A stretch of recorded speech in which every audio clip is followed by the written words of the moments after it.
Good morning. Today is October 29, 2019, and this is time and place for the Lane County Board of Commissioners regular meeting.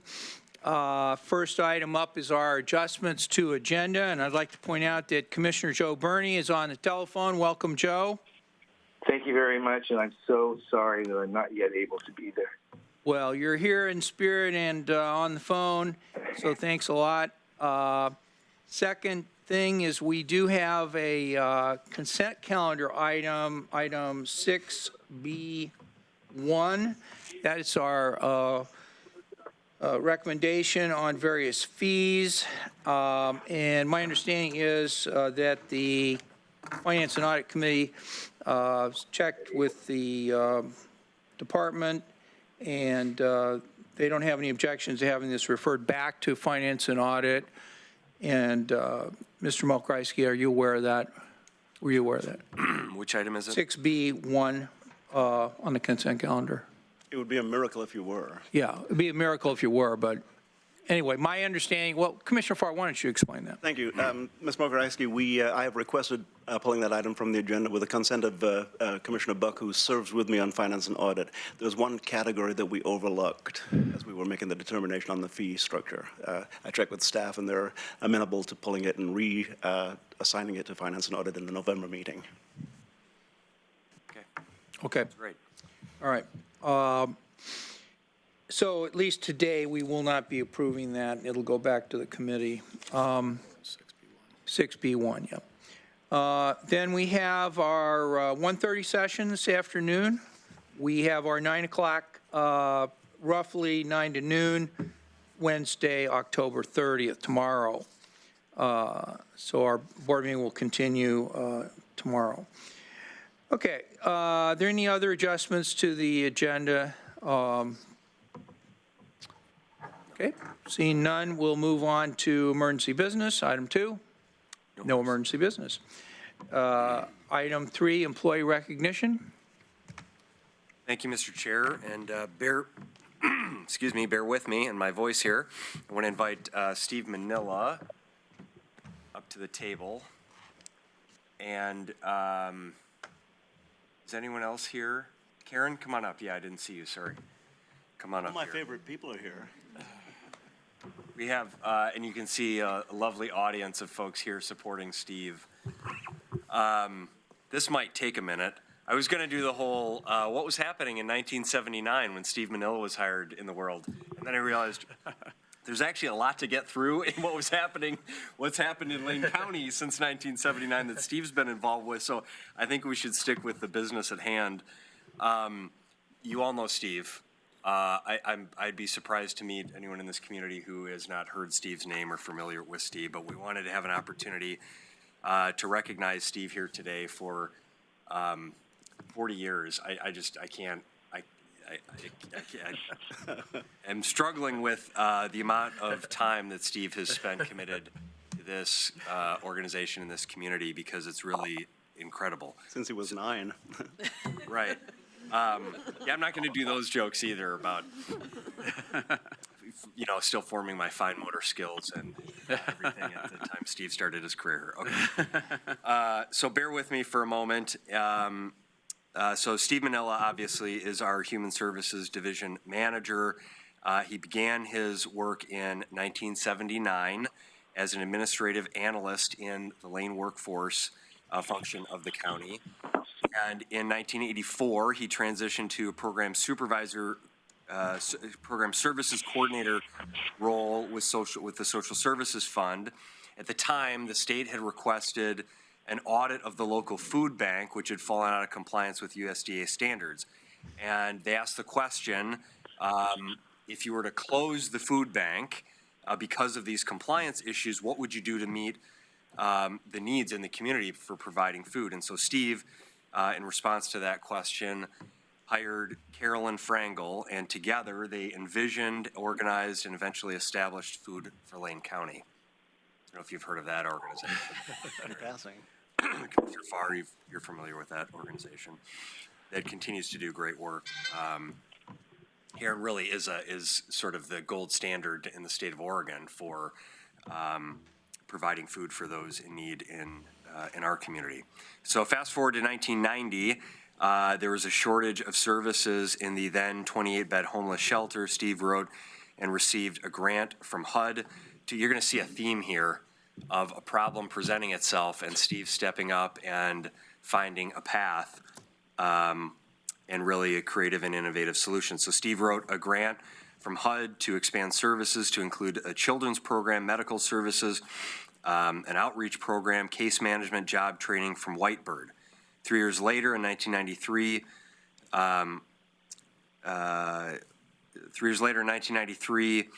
Steve worked with the state to establish Oregon's first homeless emergency assistance program, first one in the state. In 1994, Steve became the human services manager, which he serves as today, although the division has changed over that period of time. And he has continued his good work there. He wrote the grant, which allowed for the first safe haven for unhoused individuals with mental health issues in Lane County, the Shankle Safe Haven, and through a grant from the Robert Wood Johnson Foundation, he worked with the City of Eugene to start the Safe and Sound Youth Program, which over the course of a decade raised over $10 million to start a medical clinic, sexual assault services, and counseling services. Fast forward another decade, in 2003, while working with the Latino Medical Access Coalition, Steve wrote and received a grant from the Meyer Memorial Trust to conduct a needs assessment and open the first FQHC in Lane County. This led to a grant to establish the community health centers and went on to open Riverstone, New Roads, as well as the school-based health centers at Churchill, Springfield High School, and South Eugene High School. Later in 2008, after surpassing 10,000 patients at our CHCs, Steve was instrumental in moving Lane County Behavioral Health under the scope of the FQHC, which provided for greater sustainability. The program now includes 6 clinics and about 30,000 patients. We have to pause there and say that was in 2008. And it still continues, the integration. I moved here, you all know my partner is a primary care nurse practitioner at Peace Health and has worked as in primary care in 3 different states across the country, and moving to Oregon was blown away at the model of care here, in part because of the way in which behavioral health care is coordinated with primary care services. A model really started in its infancy here in Lane County, and so this was 11 years ago that foresight happened to integrate behavioral care into the primary care setting. So jump ahead another decade. We're just plowing through the decades here, folks. After attending a mental health summit meeting where they talked about the need for case coordination for frequent user system users, this was an effort to look at the individuals in our community that are cycling through the jail, through emergency care systems, through law enforcement arrests, and say there has to be a better model here. So identifying that, Steve worked with Human Services Division staff to obtain a grant from the Meyer Memorial Trust, SAMHSA, and Trillium to start a frequent user system engagement program. This was a pilot program in which we saw a 50% reduction over the course of a year. We took the top 10 of that frequent user system, got them into housing, and recognized a 50% reduction in healthcare costs and an 82% reduction in arrests among the participants, among other reductions in cost and improvements in care for those individuals. So it was a way to test what we anecdotally believed, that if you actually connect the people that are most difficult to house to housing, you can actually drive improvements in their own self-sufficiency, as well as a reduction in cost to the community. Most recently, Steve worked with the Poverty and Homelessness Board in identifying the need and the opportunity to construct a 50-unit permanent supportive housing complex as part of the strategic plan for the PHB. That initial idea, and I'll be the first to say, Steve will jump on these things, and of course I'm thinking, yeah, that'll happen at some point. Well, in a couple weeks we're going to break ground on the Commons on MLK. to house 51 individuals who are chronically homeless, the most difficult to house individuals. This largely came because, as a sort of through this phased work with the Fuse and identifying the fact that the best investment we can make to not only help these individuals, but to help the system as a whole is going to be to get them housed. So Steve Manella has been at the forefront of that and all of this work.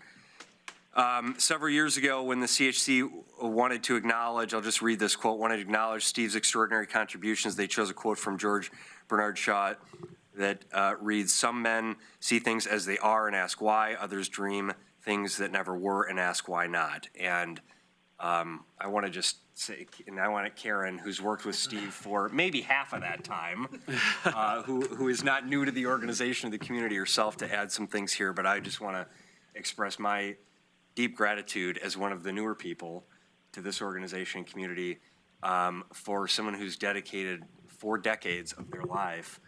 And really, to me, I've been in public service for 20 years. Someone who's dedicated 40 years of their life to public service in this community, in this organization, and continues to push the boundaries and ask not why, but why not. We all in this room and throughout this community owe a great deal of thanks to you for your dedication and your service over 40 years. Thanks. Absolutely. And I just want to add a couple things because I have had the pleasure of working with Steve for a number of years. I remember in 1995, I was reassigned from what was then the Department of Youth Services to Health and Human Services, and I wasn't really sure what that transition would be like. And I called my friend at the time, Greg Rickoff, who happened to work for the city of Eugene, and said, "So what about this Health and Human Services thing?" And he said, "Well, look up Steve Manella over there, because he is just the most amazing leader in our community." And I have absolutely found that to be true. Steve Mokrzycki went through a lot of the accomplishments, and those are amazing and speak for themselves. I think what I would add is just a little bit of the context of what it's like to work with Steve. He is someone who has an absolute moral compass for what is right for the community, and he has always kept the needs of our most vulnerable people front and center. And that's the thread, I think, as I listen to all of those accomplishments of being able to see what's needed and what's right in the community, and then a tenaciousness around finding solutions even when they don't seem very likely or possible, of just continuing to push all of us to do what's right and needed in the community. And I so appreciate that piece of Steve. And I guess my other thought that I would add is I want to be really clear, this is not a retirement party at all. I'm excited about acknowledging the work that Steve has done for 40 years, and there is still a lot of work to be done in this community. So I am excited about what's on our horizon as well, as we figure out what are the next things as we break ground on MLK, as we see the results from the Fuse project. Steve's very active right now in our team that's looking at a mental health crisis center and what could we do there? How do we really address this intersection of public safety, homelessness, and mental health? So there's a lot of exciting work still to be done, and I'm thrilled to be able to partner with Steve to do that. So I'll turn it over to you. I don't know, Steve, if you wanted to say anything, but. I think we'll ask the commissioners before we ask Steve to respond to all this. So, commissioners, would you like to make any remarks? I certainly would. Okay, Commissioner Farr?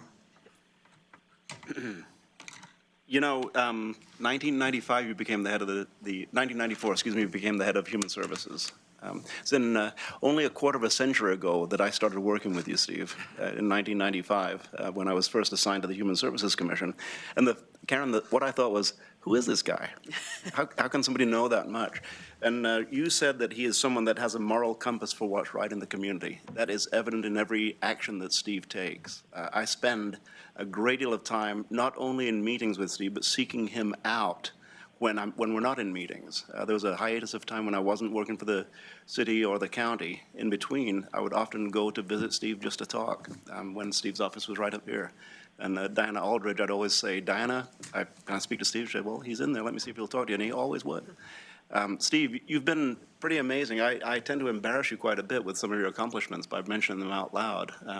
You started Food for Lane County, and you say, no, I didn't. I say, yes, you did. Without you, Food for Lane County would not be here today. You were the roots of Food for Lane County, hiring Caroline Frengel, who preceded me as the executive director of Food for Lane County, and built really what is, it's not just the gold standard, Ms. Mulcahy, not for the state, it's for the nation. Food for Lane County that you created is a gold standard for the nation as far as distribution of multiple varieties of food to the people who need it the most. Karen, you also said that Steve has a heart for those who need. And not only does Steve have a heart for the people who need, Steve conveys that in terms that people understand, so that if you ever listen to Steve talking about the people who need the most in our community, the people who are least able to take care of their own needs, Steve conveys that information to everyone who listens to him. So I think I wish we could bottle you, Steve, and export you, because we'd do pretty well on it. Steve, thank you from my heart. Thank you for allowing me to be a part of your service. Okay. Commissioner? Thank you. So your service started before I ever became a Lane County resident. So it's pretty amazing. Some of the, they listed some of your accomplishments in 1993. That's the year I moved to Lane County. So it's just an amazing term of service, amazing accomplishments. When I first came here, Rob Rockstro was head of H&HS, and then Alicia Hayes, and now Karen. And that, and I've only been here 8 years, and you've already outlived 3 department heads. I can't imagine how many over the 40 you've actually outstayed. What's pretty amazing to me is, I've been involved in PERS-related agencies since '97. And I watched as the legislature started trying to fix the PERS stuff and Tier 1 folks bailing because they didn't want, they to preserve their retirement benefits.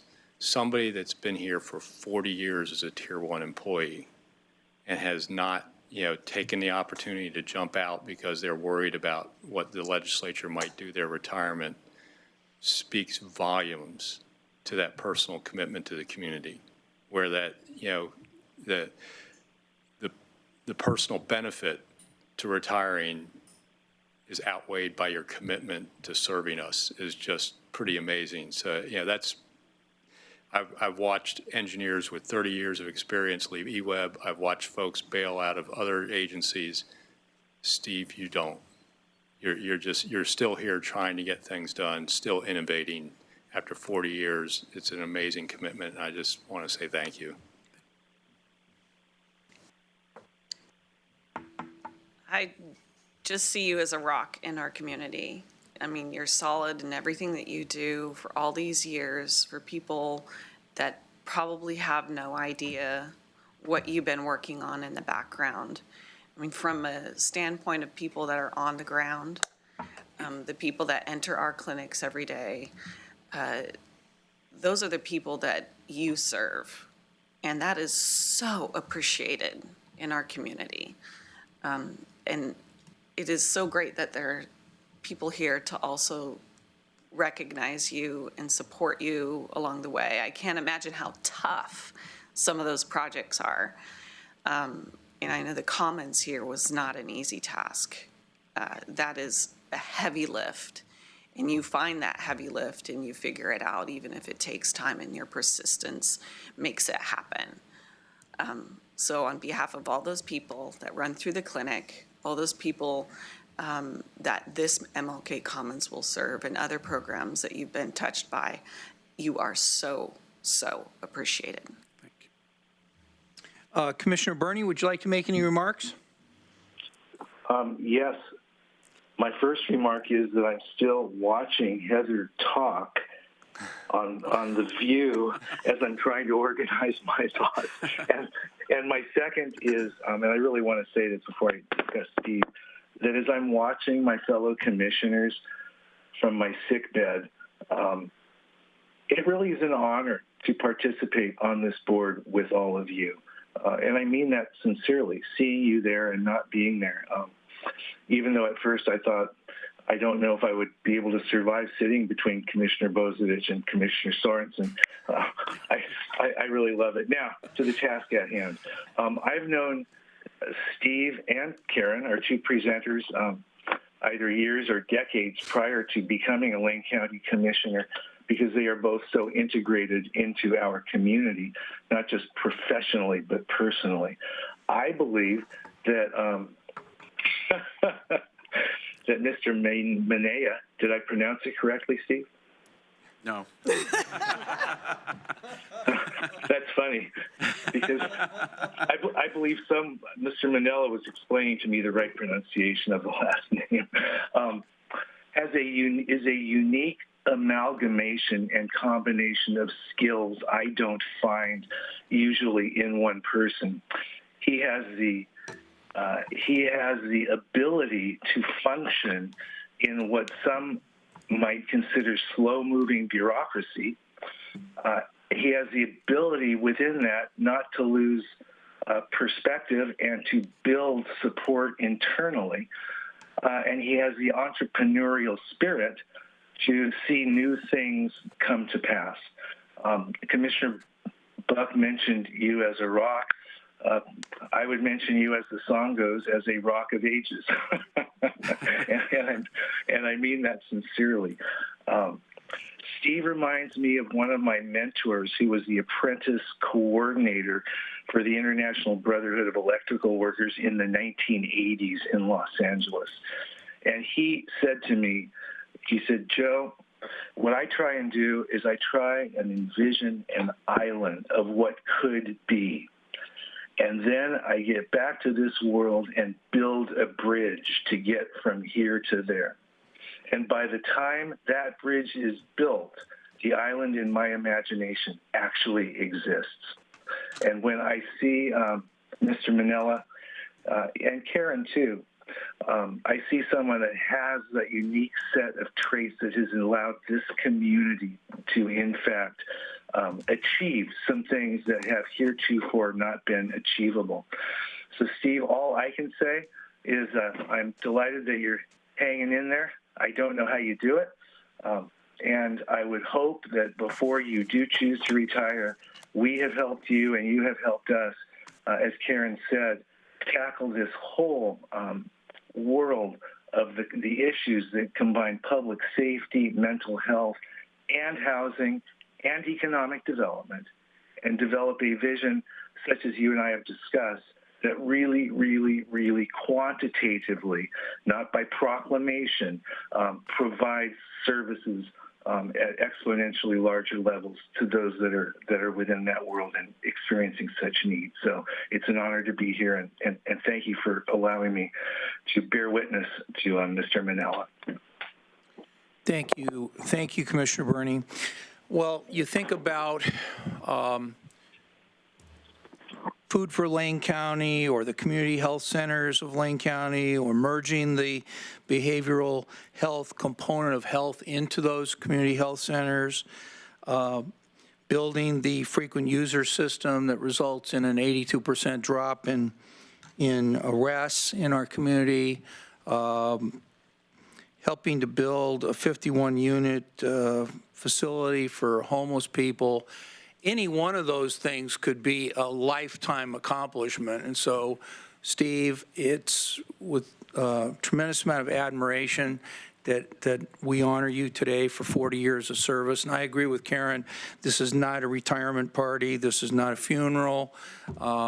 This is recognition for you of your past activities and accomplishments, but also knowing that you're one of these people that comes to work every day with new ideas, with great ideas that are not just ideas that sit on a shelf, but they're ideas that turn into helping people in our community. And I just want to say it's really a privilege for me to work with you for 23 years, and your accomplishments and hard work mean a lot to everybody. So thank you so much. And I think now that we've given you all of this, it could add up to a pretty decent eulogy if you were another 30 or 40 years older. But I think it's your turn to say a few things if you'd like to. Commissioners, thank you very much. And, I have to say that I'm humbled by the recognition.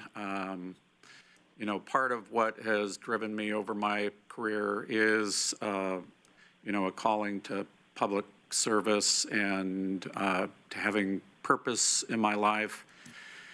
And, to bring that to the community and to the organization every day.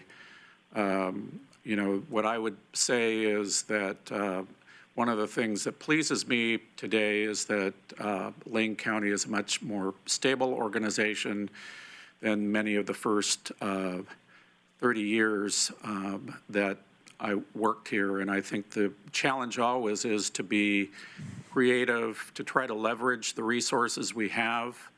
And my wish for Lane County is that someday Lane County will have the level of resources that we had back when I started, in the late 70s and early 1980s, and that the federal government will recognize the value of the property that we have, that we maintain, and, that eventually we can get out of this, what has been a struggle to try to enrich the lives of our residents. So thank you very much.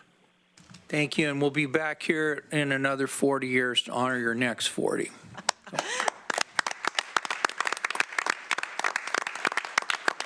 Yay.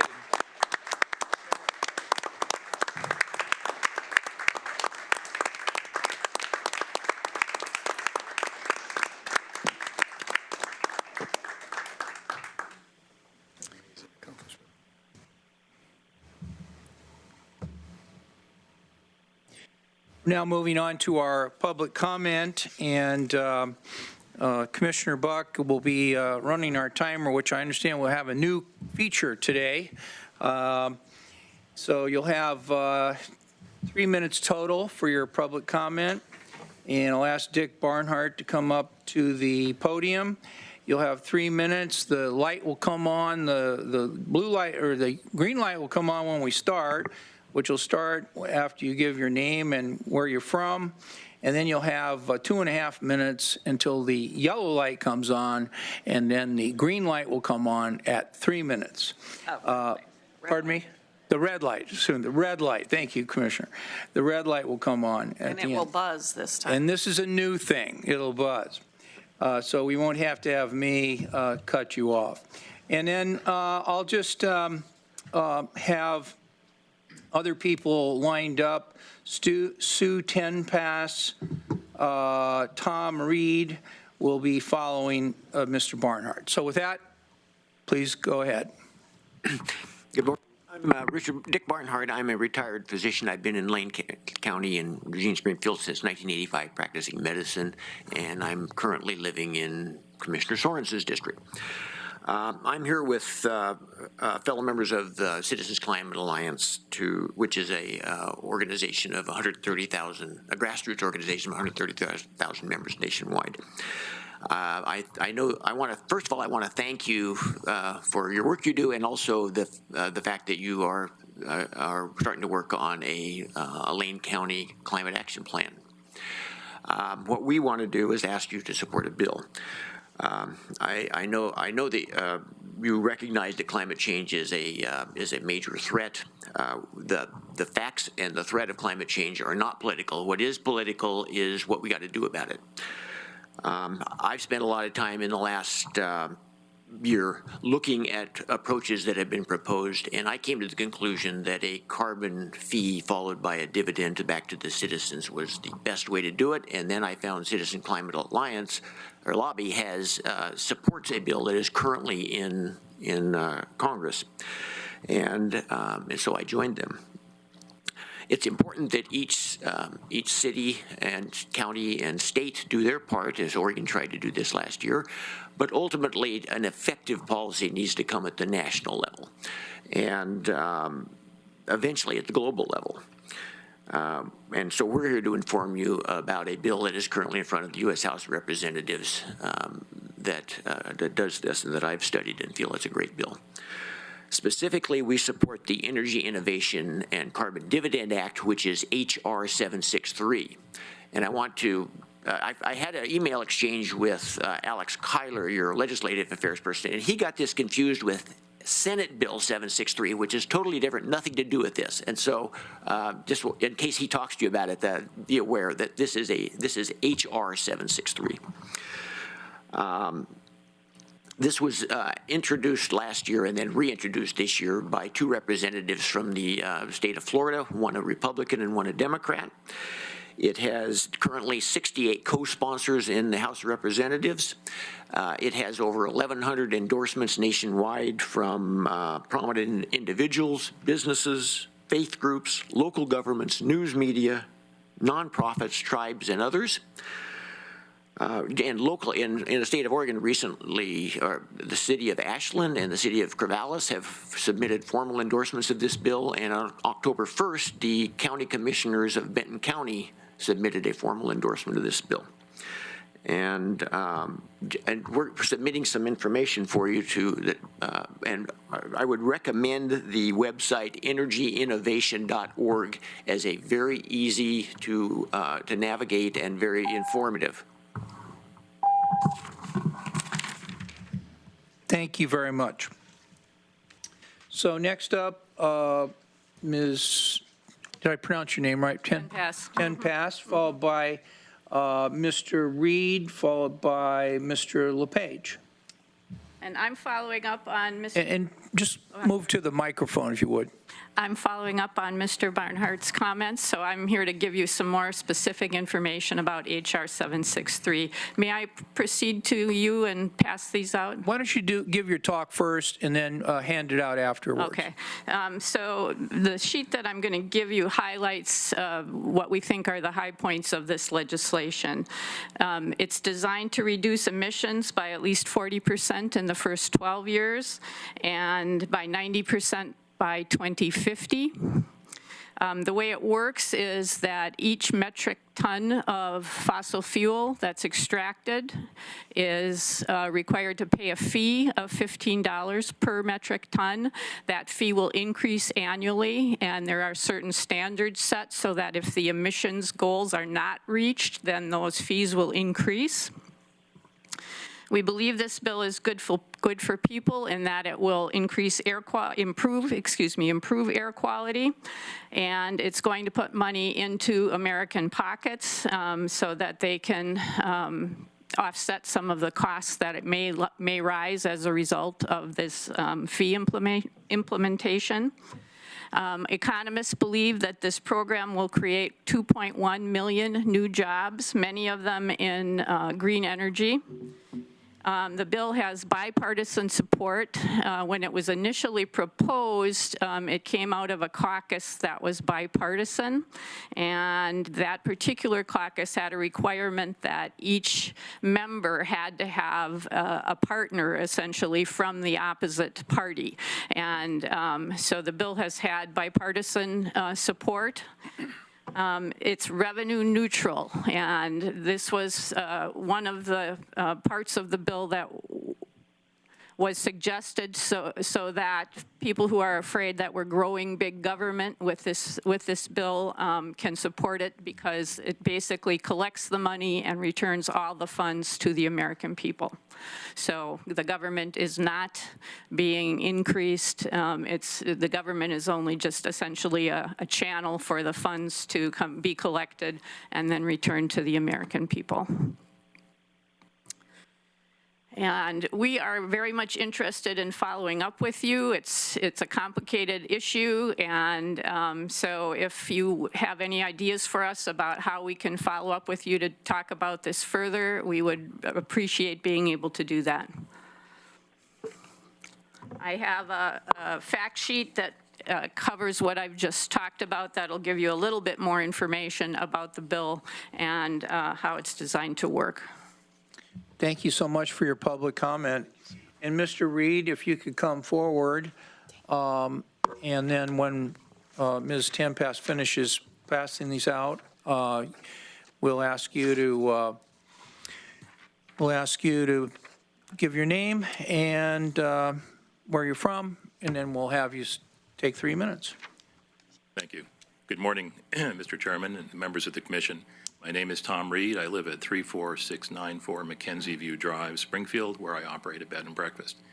I was going to speak to the issue on your consent calendar, which has to do with environmental health licensing fees.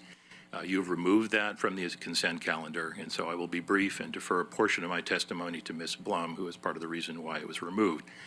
The original proposals for the fees were based on a flawed analysis by the environmental health section that would have raised fees for small tourist facilities by threefold or more, fivefold in my case. The errors were corrected for bed and breakfasts and hostels, but we learned this morning that for small campgrounds, such as Ms. Blum's 11 units, the fees were going to go up by a factor of 3. I will defer the rest of my testimony to her. I've recommended that she present her letter to you in lieu of testimony because we will now be going back to the Finance and Audit Commission committee to fix these problems. Thank you very much. Ms. Blum, just say your name. My name is Antonia Blum. I have a small facility, campground retreat center in Walton, Oregon, so Commissioner Bosevich is my commissioner, thank you. And this is my first time in doing this, so I made kind of a rough copy, but I will type this up and send it to you so you can read my concern about the increase in fees. And I'm happy to, I understand costs go up, so I'm not expecting our fees to gradually go up, but over 300% is quite a bit, and it doesn't seem fair that a facility with 75 units has the same fee as a place like mine that has 11 units. So I appreciate your consideration of this concern. Thank you so much. Thank you so much. And why don't you just email us your remarks so that when we get them, we can pass it along to the committee that's going to take this up again. Commissioner Farr and Commissioner Buck are on the committee, and the rest of us are following this fairly closely. So if you could just send it to all of the commissioners, it'll get to the right people. Thank you so much. Thank you. Okay, next up will be Al LePage, and we'll be giving you 3 minutes. Welcome, Mr. LePage. Good morning, Chair Sorensen, commissioners present, and Commissioner Burney. I'm here to talk about AOCC today. I believe as a taxpayer that there's one reason, and only one reason, that really needs to be presented in terms of why we should not be in membership with the county with AOCC. And it's pretty simple. It comes down to 2 words, and those words are unincorporated association. I'm the executive director of a nonprofit organization. We are incorporated in the state of Oregon as a public benefit corporation. That requires that we file with the state paperwork so they know where our revenues came from and where our expenses go. An unincorporated association does not have to do that. As a matter of fact, as a organization that I run, I go the extra mile. We only have to file a postcard because our budget is very low with the federal government. I've opted for at least a decade, maybe the last 15 years, to file what's called a 990EZ. And I do that because I want to be extremely transparent with where we raise our money and where every single penny goes to the public. An unincorporated association does not have those requirements. So as a taxpayer, what I see here is for the county to be paying an organization like AOCC or any such organization that's an unincorporated association, taxpayers' money, and not knowing how it's being spent is, for me, it's not really an appropriate way of dealing with fiduciary responsibility to the taxpayers. And I do know, I heard it here said once, it was suggested in the past that maybe we should have a blanket policy then for funding organizations as a county. And I would be in total agreement with that in the sense that, and Travel Lane County was brought up as an example, I believe. And I checked out Travel Lane County, and they are part of an organization that's incorporated. So I would just say a blanket policy for any unincorporated association that doesn't have to have financial transparency should not be funded by Lane County. And AOCC is one of those. Thank you very much. Thank you very much. Next up is Dan Montgomery. Welcome, Mr. Montgomery. Thank you. I'm a native Oregonian and live in the Ferry Street Bridge area of Eugene. I was very disappointed to read that the Board of Commissioners voted to withdraw from Association of Oregon ONC Counties. This organization advocates for sustained yield management of Bureau of Land Management ONC forests as required by federal law under the ONC Act to protect and support jobs and local economies, essential public services, and healthy, resilient forests. AOCC has successfully advocated for measures that ensure Lane County receives the revenues it deserves to fund to fund sheriffs, deputies, and public and mental health services. Forestry is essential to Lane County's economy and provides 7,400 family wage local jobs. AOCC has been active in all legislation and all administrative actions regarding the management of ONC land for the past 90 years. Lane County was a founding member of this organization in 1925. Following are just a few of the reasons AOCC challenged BLM's 2016 resource management plans. The plans failed to recognize the legal mandate to manage ONC forest under principles of sustained yield to generate revenue for the counties. The plans provide annual harvest on sustained yield basis of only 205 million board feet, ignoring the ONC's Act's mandatory minimum of 500 million board feet per year. The BLM failed to develop an approach to address forest resiliency needs to fire risk in Southwest Oregon. If fully implemented, RMPs forecast $25.5 million in annual payments divided between the 18 ONC counties, which is just 19% of historic payment levels. The timber harvest, job creation, and county payment projections in the plans assume full implementation. However, it will take many years to achieve full implementation, if ever. The plans prohibit sustained yield management on almost 80% of BLM lands. The resulting reserves that are created for purposes not recognized by the ONC Act are contrary to the requirements of the Act.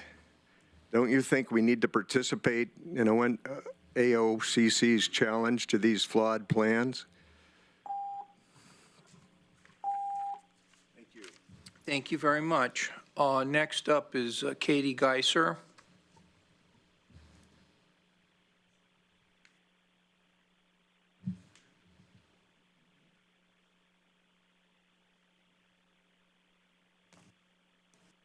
Hi, I'm Katie Geiser in Pete Sorensen's district, and I'm here to support your decision-making regarding the information we provided to you at an earlier date to refer the revised initiative to the ballot for the voters. We would like very much to have a decision as soon as possible. As you all know, we've been before you many times, and we just all want a very timely decision. Thank you. Thank you. Okay, David Tvet and then Rob Dickinson.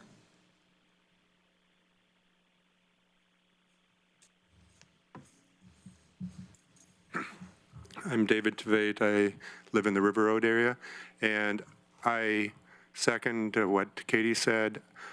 We would really like a timely decision on this issue. Your concerns about liability are pretty much completely removed with this change proposal, and I think you can make an honest, straightforward response to us soon. Thank you. Okay, Rob Dickinson.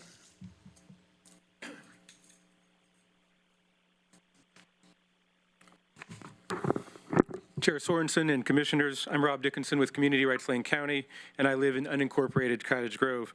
I was here on October 16th for the work session on the possible referral of the community rights initiatives. At that work session, a strong case was presented for why the county commissioners are immune from liability if they were to refer these initiatives to the ballot. The Supreme Court case, Bogan versus Scott Harris, is clear in that all legislative acts by public officials, including county commissioners, are immune from liability. Many subsequent cases have reaffirmed and clarified this precedent.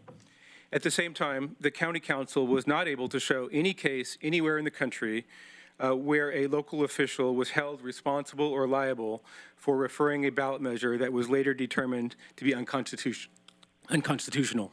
No examples anywhere. We're still waiting to hear that.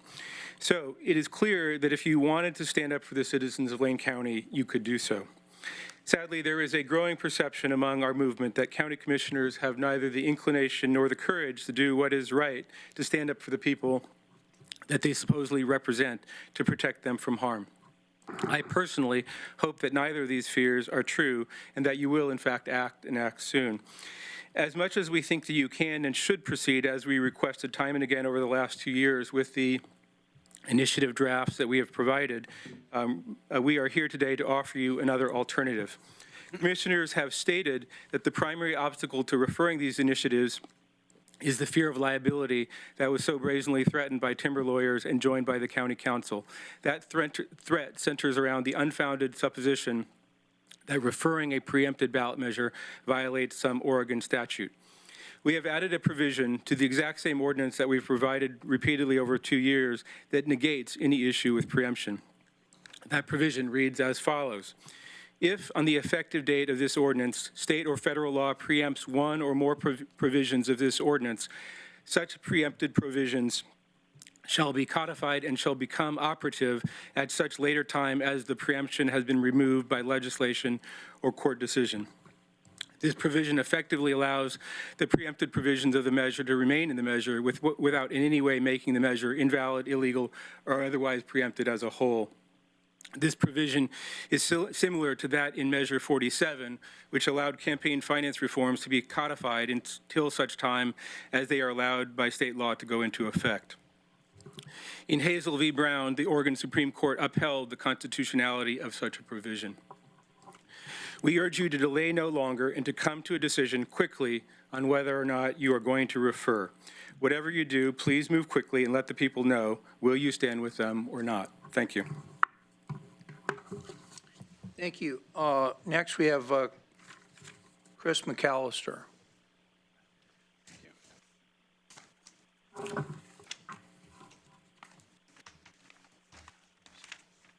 Mr. Chair, members of the Commission, my name is Chris McAllister. I live in Springfield. I appreciate your time, and I would like to correct the record on a couple of things. Last time I spoke before you, I spoke about our needs, and I've put our baggage at the front. Now I'm here talking about solutions. First, I'd like to say almost a year ago today, I sat in a room with Commissioner Farr, Mr. Manila, and several others while we went over ideas of how to actually make the winter strategies work. We went over 40 ideas, and every one of them had merit built within our strategic plan, built within our emergency response. I'd also like to correct the record when I spoke to staff about staff input, I did not question our leadership under Mr. Mokrysky, and I did not question our HSD's actions. I can name every member of the team that's been there for over a year because they're the ones who answer the questions. They're the ones who field the hard questions, and they're the ones who send it up the chain to try and invoke what you guys are asking for when we need meaningful change and meaningful answers. From Alex to Diana to Danielle to Lynn to Lisa to Melissa to Steve. I've had the honor to work with Steve for over 13 years when I was first appointed to the committee that would form the Health and Human Services Committee Health Cares of Lane County. I am a member of Riverstone's Care, like they're my provider. I went to the high school clinics that they opened. We need to do better, but we are doing what we can with what we have. And I have mad respect for Steve acting so quickly last year to make Camp 99 happen, even though it did not pan out the way we wanted it to. I also commend him making things happen when we had to close it down and we have people who could not be helped. Tonight's gonna be 23 degrees. There's no answer. Our providers who usually do the warming centers say that they do not have the logistics support. So some of our volunteers have said, we will stand, we will rise, and we will support you. Can we get blankets? Can we get access to food? Can we get ability to open up multiple sites so one place is not overwhelmed? We're not asking you guys to move mountains. We're just asking for your help. And we ask for your support, and we ask to work with you guys as best we can. I would not want to work with anybody other than Mr. Mokrysky on trying to solve these problems as we move forward because of the leadership that he has shown. And Mr. Manila, I have nothing but good things to say about him. He's been one of the reasons why I keep coming back. We have trust in the system of our leadership. We just don't know where the ideas are going. We don't know where question mark housing happens because we have shelter that's unaccounted for. We have needs that are unaccounted for, and all the brainstorming in the world can't help until we get action. And so with that in mind, I just implore you to show support and make sure that when the dollars come, that we have the ability to use them. ONC dollars, we're a member of that group, but we just lost our voice to be able to spend those dollars and advocate for more. So let's use those dollars to pay for our new homes and for our shelter. Thank you. Thank you. That concludes the public comment, unless there's someone that wants to give public comment who has not signed up. Is there anyone present who has not able to give public comment because I didn't call on them because they didn't sign up? No. All right. Well, thank you so much. We are done with our public comment then, and at this time, I'm going to turn to the commissioners to see if anybody wants to make item 5, the commissioner response to public comment. And are there any commissioners that wish to make a response? Commissioner Buck. First off, I want to thank the people that came to chat this morning. I know several folks left already, but that's okay. I know that 9 a.m. is still difficult, and just a reminder that we're working hard on having our evening public sessions for people that can attend at 9 a.m. I appreciate bringing the Climate Alliance, bringing that bill forward. I look forward to reading it, and we've got some, themes of issues that rotate here. Quite common. We got climate change. We know we have folks from community rights here, and those that are discussing AOCC. There are common discussions we continue to have here, and I appreciate everybody coming forward and keeping them front and center on our minds. I do want to touch base on what you said, Mr. McAllister, that it is going to be 23 degrees tonight. I've expressed some concerns in the past about having some more shelter for this winter, and now we are feeling the cold. And I was hoping that sometime throughout this meeting today, you might have an update, if any, on what our winter strategies are looking like, and those discussions that you mentioned at the last meeting regarding some potential shelter and how we can make sure that the shelters and winter strategies that we are implementing have all the logistical support that they need. Thank you. Okay, any other commissioners want to make any comments? Commissioner Bozievich. Thank you. And I look forward to that update on the winter strategies from Mr. Mokoheisky. I believe we've done a lot to expand our capacity. There's always more we can be doing, but I think we've been pretty focused on trying to provide, additional, dawn-to-dawn beds and everywhere we can. In fact, I think we're going to be talking a little bit about the fairgrounds tomorrow and our ability to possibly set up additional housing there. I'll just make a quick note, Al.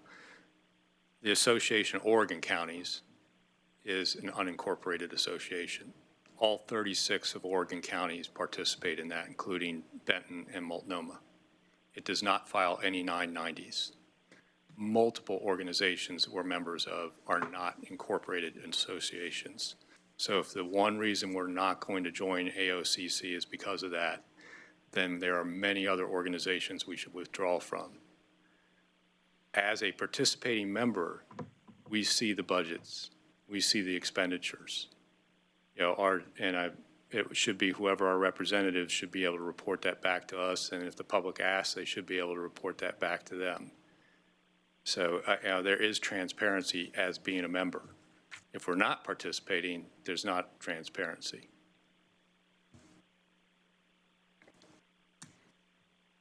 Okay, Commissioner Farr. Thank you, Mr. Chair. Two things. First, I'd like to, Dr. Barnhart and Ms. Tenpass, thank you for being here this morning. And thank you for your alert as to House Bill 763, is it? Which is going through the current legislature. It's kind of the child of 7173, which failed in the last legislative session. I think it looks pretty much the same. So a second go at the same discussion, see how this Congress handles that. It'll be interesting to keep a watch, and thank you for giving me the number, because I didn't know the number before today, the HB 773, so thank you. We'll keep track of that. Chris, Mr. McAllister, I'm going to talk to you ever so briefly, no, a little less than briefly.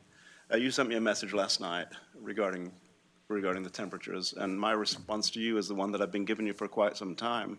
First, I'll say my response to you that I wrote to you, and then I'll talk about why it's that way, ever so briefly. My response is, quote, I regretfully have no new information. The low barrier shelter work continues at the staff level, and as you know, Chris, no solution beyond Egan for group dry shelter has been identified. Even small number managed options have been rejected by residential neighborhoods. And I hope to see you this morning. Well, I did. This is the same discussion you and I have been having. You said 1 year ago. It's been a lot longer than 1 year, Chris. It's been closer to maybe 7 years since we started talking about winter strategies. And Mr. Mokoheisky perhaps will give us an update on some of the things we've done over the last 7 years, which are just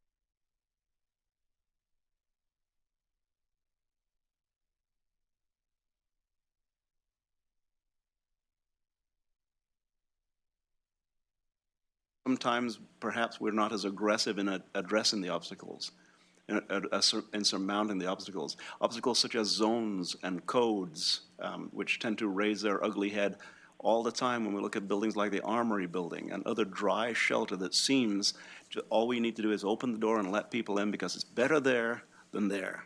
And it is better there than there, but zones and codes restrict our use of properties. Sometimes it's flood plains that restrict our use of properties. Sometimes it's money. Often it's money.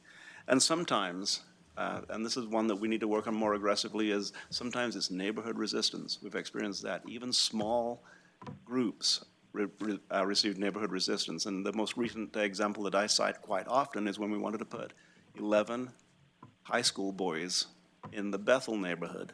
And the neighbors came and rejected it soundly, to the point of if they had pitchforks in the garage, they would have brought the pitchforks. And it's often astounding the level of resistance we receive on things that seem so obvious, solutions that seem so obvious, the restrictions that we receive. And Chris, keep working on it, man. You are one of the shining lights of working on this, and don't apologize for anything you've ever said, because you've never pointed out anything that isn't worth listening to. Okay, Commissioner Burney? I'm here. I don't have anything profound to say as much as we all as commissioners would like to.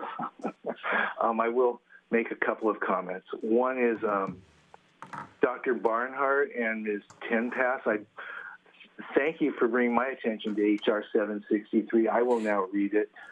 Obviously, you discuss climate change, but so many issues are global issues now.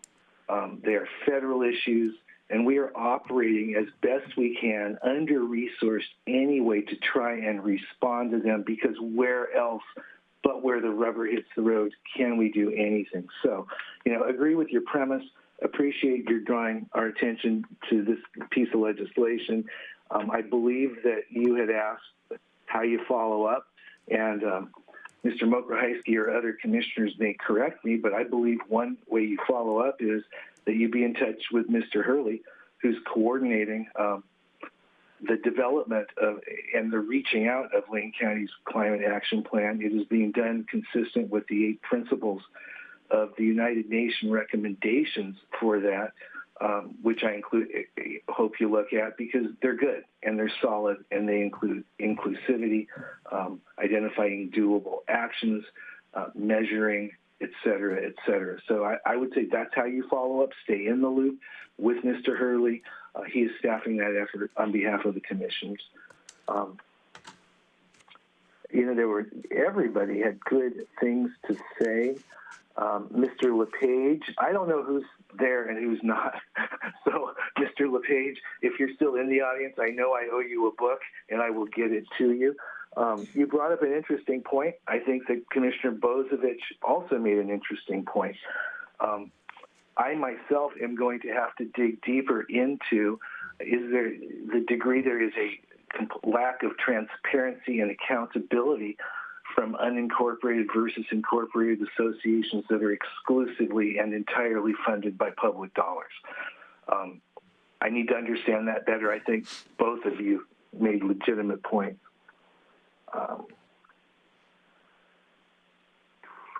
I noticed that once again on the joining or not joining AOCC issue, that simply because we are having a work session to get a better sense of staff perspective on that, which we would have had earlier, but Mr. Kyler was exceedingly busy during session.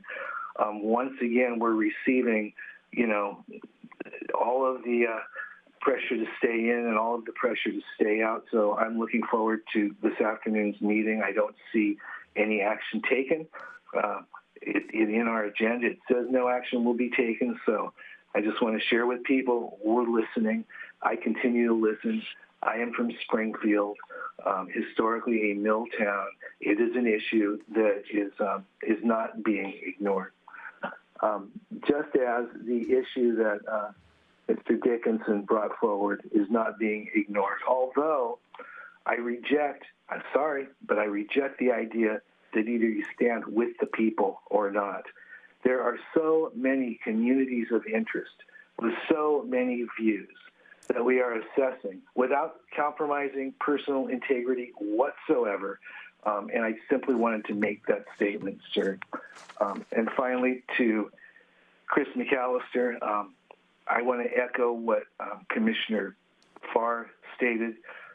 Chris is in touch with me also, and I thank you. I also am impatient for more and quicker action, while I'm also gaining appreciation for how much has been done and how much is being done and how much additional is planned to be done. But you're right. I mean, that does not help tonight when it's going to be 23 degrees and there are many without shelter. So I, too, look forward to the update on winter strategies. I thank everyone from the bottom of my heart, and I thank you for allowing me from this kind of remote place, which I'm confined to today, to allow me to participate. Thank you. Thank you, Commissioner Burney. We appreciate you participating in the meeting today and your remarks. Just want to make a few remarks myself. First and foremost, I want to thank the folks from the Citizens Climate Lobby, folks in our community that have put some time and energy into studying the Energy Innovation and Carbon Dividend Act, H.R. 763. This is a federal bill in the U.S. House of Representatives, introduced by a bipartisan group of legislators. I personally am pretty excited about this legislation. It's not a big government measure. It's a way to unleash American technological innovation. It's a way of doing something about carbon pollution. And it's certainly not the only thing that can be done, but it's something as Lane County is crafting its legislative priorities, federal, state, and otherwise. This is something that perhaps could be referred to our Public Works Department for consideration in their building of a Lane County Climate Action Plan. It's also something that could be referred to our Legislative Committee, which I'd encourage you to become more involved with or knowledgeable of. We just had a meeting last Thursday of our Legislative Committee, and we have other meetings in our main legislative manager is Alex Kyler, and Mr. Kyler keeps track of bills that the board and departments want to keep track of. Also wanted to mention that the revisions to the Lane County Freedom from Aerial Spraying of Herbicides Ordinance apparently does contain a new provision that we had not seen before, and that is apparently Section 7. I think our administrator can pass along the new draft of this to our legal counsel and eventually get some feedback to the board on the impact of that provision. And then another thing is I think it's really good that Commissioner Farr and Commissioner Buck jumped in on this matter of the fees. You know, we sit up here and generally we're approving things that committees have brought to us, and that's why we have a consent calendar. But sometimes things are missed in the process. And so here's a person from Walton, Oregon comes in and says, well, I know you lowered the fees on a lot of different types of restaurant inspections or some kind of inspections that the committee was dealing with, and some of them were big, proposed were big increase, 300% and 400%. And those were knocked back, but apparently on the campground inspection was one that wasn't looked at. So it's good that when we react to public comment and can send that back to the committee and have them take a look at. We know that it takes money to go out and inspect places, so we probably will have to have some sort of adjustment as the public commenter pointed out. So anyway, those are some of my comments for the day. Oh, one other thing, Mr. McAllister, and your continuing efforts. First of all, thanks for continuing to come here and really give the reality check of what the impact of all these federal, state, and local policies are on actual people and what they have to contend with. And to the extent that you can get in one of my pet projects, which is that sometimes it's a matter of money. I'd say almost always it's a matter of money. And one of my pet projects is whether or not policymakers at the federal, state, and local levels want to ask people, ask the voters, if they're willing to pay more money so that we can do something with that money to help people. And I know the state is passing along a fair amount of money from the most recently completed legislative session, and my understanding is that the City Club of Eugene is having a meeting this week or next week, and Bob Sorentz of Lane County is going to be there. I'm sure a lot of other people are going to be talking about this state money, and so that's a big interest of mine is, will that be enough, and what can we do? And also keep working with people on the here and now, the today, the tonight, the 23 degrees, and doing what you can. Thank you. If you have suggestions for us, please feel free to email all the commissioners. Okay, so at 10:09, we're going to start our consent calendar. I mentioned that on item 5, our consent calendar is item 6, and we're taking off 6B1 at this time. And when we get to that part in the agenda where we talk about agenda team requests and work session requests, we'll ask the commissioners involved to make it clear what we're doing with that item. My understanding is we're going to be sending it back to the committee. But in our agenda meeting this morning, Mr. Mo Karnheisky and I had a little colloquy where we'd like to try to keep things as clear as possible on what the board wants to do. And Ms. Jones is continually reminding us that the follow-up will be much clearer if we, during that part of the agenda, which is item 14 today, that at some point in item 14, we make that clear where it's going. So without further ado, I'll entertain a motion to approve the consent calendar without item 6B1. So moved. Second. Okay, it's been moved by Commissioner Buck and seconded by Commissioner Bozovich to approve the consent calendar as presented in our written agenda without item 6B1. All those in favor, please say aye.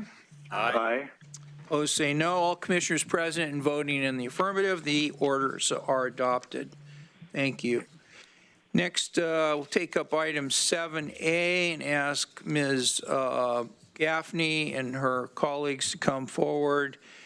We set this up as a 30-minute item, 15 minutes for presentation and 15 minutes for board questions, comments, and discussions. So at this time, I'll ask Ms. Gaffney if you could introduce your colleagues here. And before I have you do that, I'll just mention Karen Gaffney is the director of the Lane County Department of Health and Human Services. Welcome, Ms. Gaffney. Good morning, Chair Sorensen and commissioners.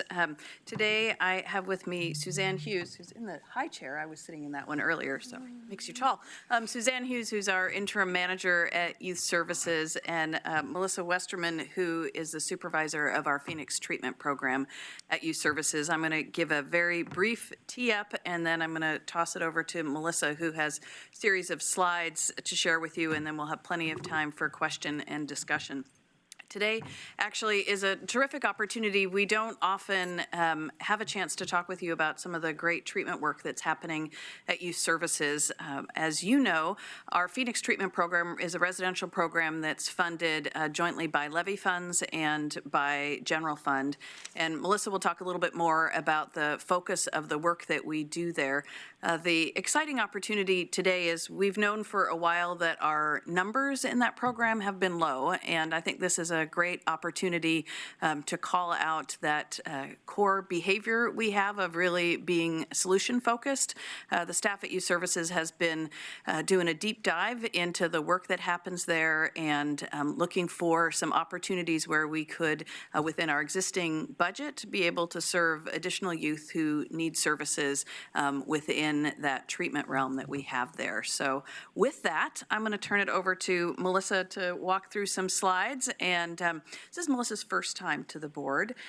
So, you know, Chair Sorensen, be kind. Well, we believe in kindness here. In fact, there's a big community gathering for kindness coming up, and so we're on our best behavior today. Excellent. Commissioners, if I may, just a moment. Good morning. Thank you for the time. It's an honor to be here. And it's a pleasure to have Melissa explain where we've been with Phoenix Program and then moving forward. And I think it's an excellent opportunity to highlight what we're about to share goes to the strategic plan in reducing incarceration and continuing to build healthy communities with the work we do with the youth and the families that we serve, and broadening our services while keeping with the current budget that we have. So thank you. Thank you. Like they've already said, first I'd like to talk about what we are currently doing in the. Can you pull your microphone a little Yes. closer? Is that better? Okay, so first I'd like to talk about what we're currently doing in the Phoenix program. So as of right now, we get referrals from juvenile counselors within youth services for youth ages 12 to 17 who come for 4 to 6 months. During that time that they're there, we utilize cognitive behavioral approach and strength-based approach while also doing trauma-informed work with all of the youth. When they come in, they have a primary who is a group worker that works with them specifically, a mental health therapist, a substance use disorder therapist, a family therapist, and we also have a psychiatrist that comes and works with them too if needed. We offer them groups. We go along with the behavioral rehabilitation services guidelines, so they have 9 hours of group and then 2 hours of individual services, like therapy.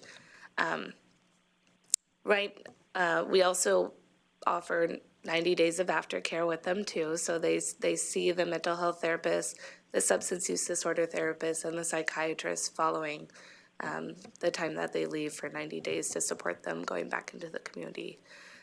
We've been doing this since 2005 of where we've been offering this service. It has gone up and down, but we have added in one other track as of now and would like to talk about a couple more as well.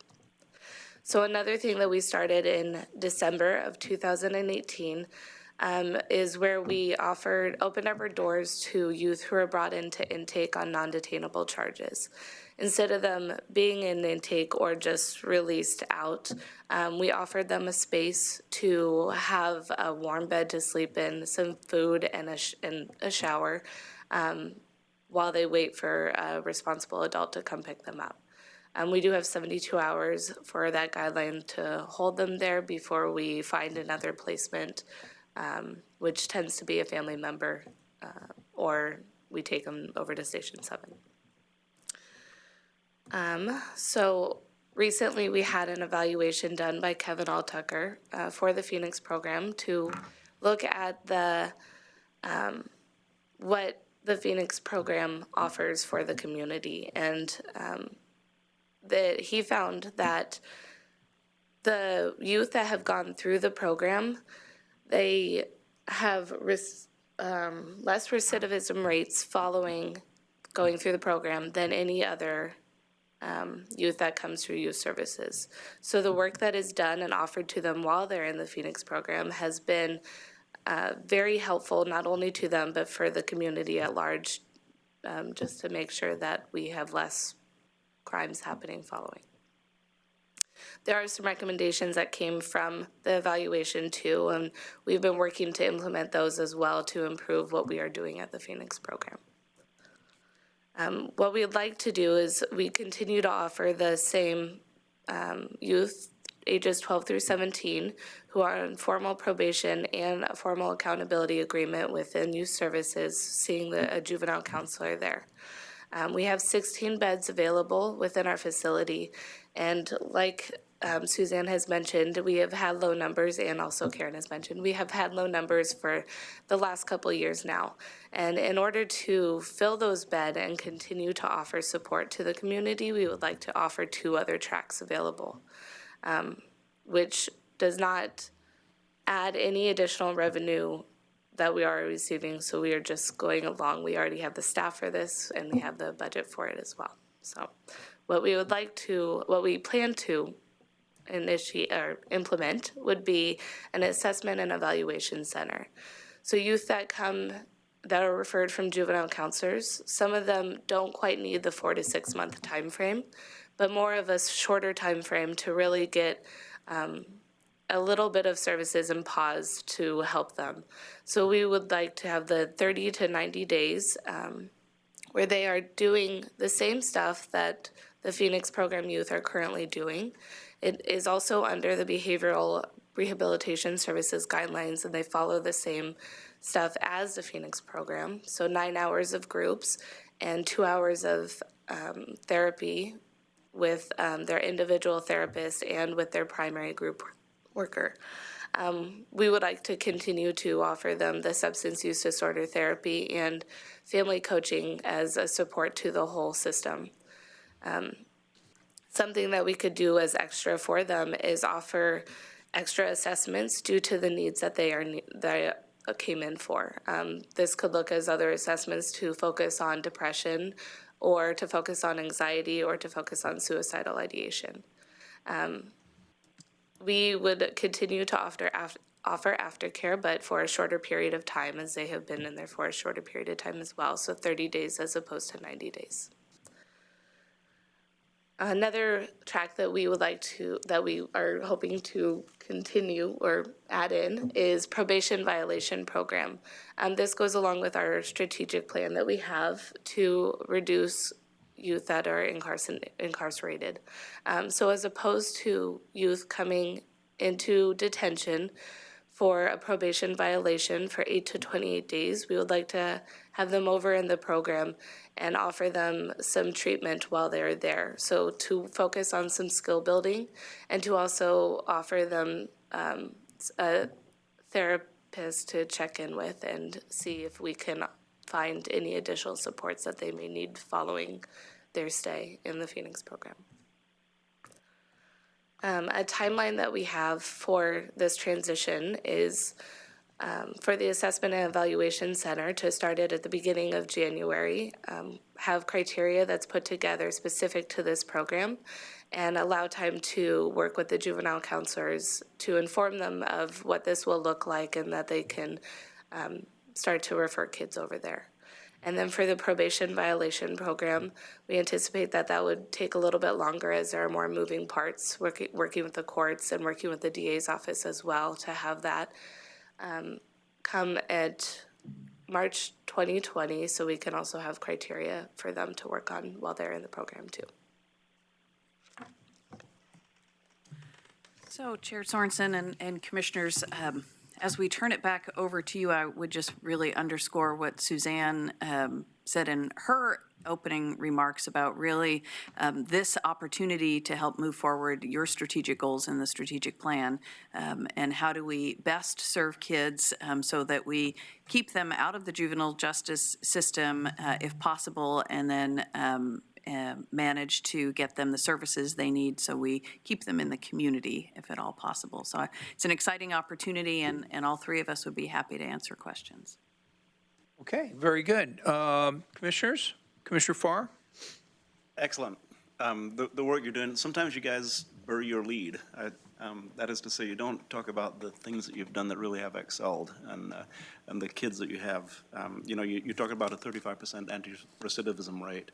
That's pretty phenomenal, really, when you look at the population that you're working with, especially when the anxiety disorder that is prevalent among a lot of the kids that you see in your beds and in your program. It's amazing. So I brought your lead to the top. You're saving kids on a regular basis, and expanding your program to include after treatment, for instance. How significant is that going to be?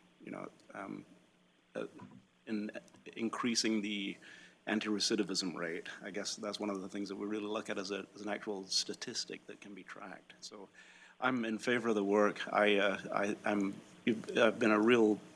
You've been heroes of mine for a long, long time, and as we move forward, I'm often at a loss for words, but I'm really at a loss for words as to how I can really praise the work that you do out there. It's pretty phenomenal. And being exposed, as we all have been, to kids who have anxiety and how that can predicate their behavior, and particularly once they leave the treatment, it really creates all kinds of other issues. So, Suzanne, great work. Congratulations on the work you do, and thank you for being here this morning. Mr. Bozovich? Thank you. So, Commissioner Sorensen will remember, but the other commissioners weren't here when we did our fiscal year 11-12 and 12-13 budgets. And every year we would get a procession of graduates and parents from the Phoenix program asking us not to cut that program as we were going through some major budget cuts those 2 fiscal years. And I was just impressed by the graduates at that time, the stories they told, the parents' stories of getting a child back more or less out of this program were, so we were hearing every year about that. And then as part of the public safety levy, I added in the portion that was going to go to youth services, and particularly it was about adding back the 8 beds and maintaining 16 beds in this treatment program. And we haven't had that since then. So for the last 6 years, we haven't had the procession of Phoenix graduates come to the board and address us. So you guys have been kind of flying under the radar. But it's an amazing program that you guys run. I really appreciate the idea of the parole violation. One of the things in being on the Public Safety Coordinating Council and also the Public Safety Co-Chair at AOC, as we look at trying to deal with recidivism and in adults as well as youth, that progressive sanctioning is so important, and not going straight to detention as a sanction.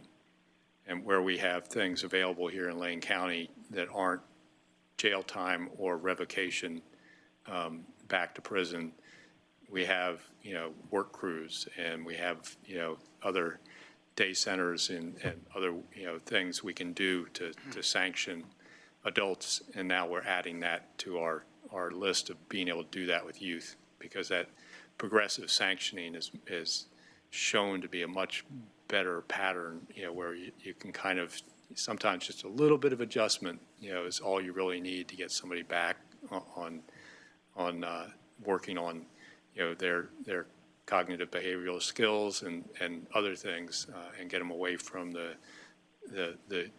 peers that were not good influences. And I think that's really important.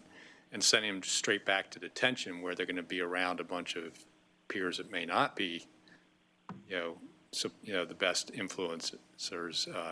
I think that's just a great option. So really appreciate both these programs and expanding the use of those beds with really no impact to our budget. So fully supportive of what you're doing there. Commissioner Buck? I'm of course supportive as well. I think it's a great way to be able to utilize all the beds that we have. And we know that there's such a great need for the kids out there that we know are unsheltered. Over the weekend, I happened to be doing a little research that I still happen to have open on my computer, was with reading about the Canadian Observatory on Homelessness, which is their largest national research firm on homelessness. And they have a specific, what they call the roadmap for prevention of youth homelessness, and are going to start implementing that if they haven't already. And one of those ways is, of course, touching different aspects that youth touch throughout the community, not just, school, but also community corrections and all these different aspects on how to be able to give them all the tools they need so they don't go down the path of homelessness. And we know that in youth corrections, there's such a high risk of, you go through the process and you have to put them back on the street, and they may just be there for the night or many nights, which is just not what we want. And they found with their data is that for those people that are homeless, such a huge percentage of them had been touched by homeless or been part of a homelessness before the age of 25.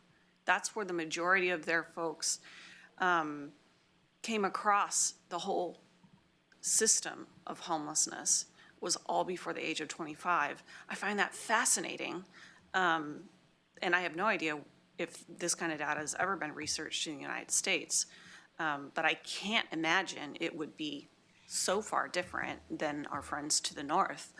And, being able to establish these kinds of intervention programs that touch life skills in various aspects is only a benefit, not only to these children that need that kind of adult care and guidance, but also to try to shorten that path to homelessness as a single adult.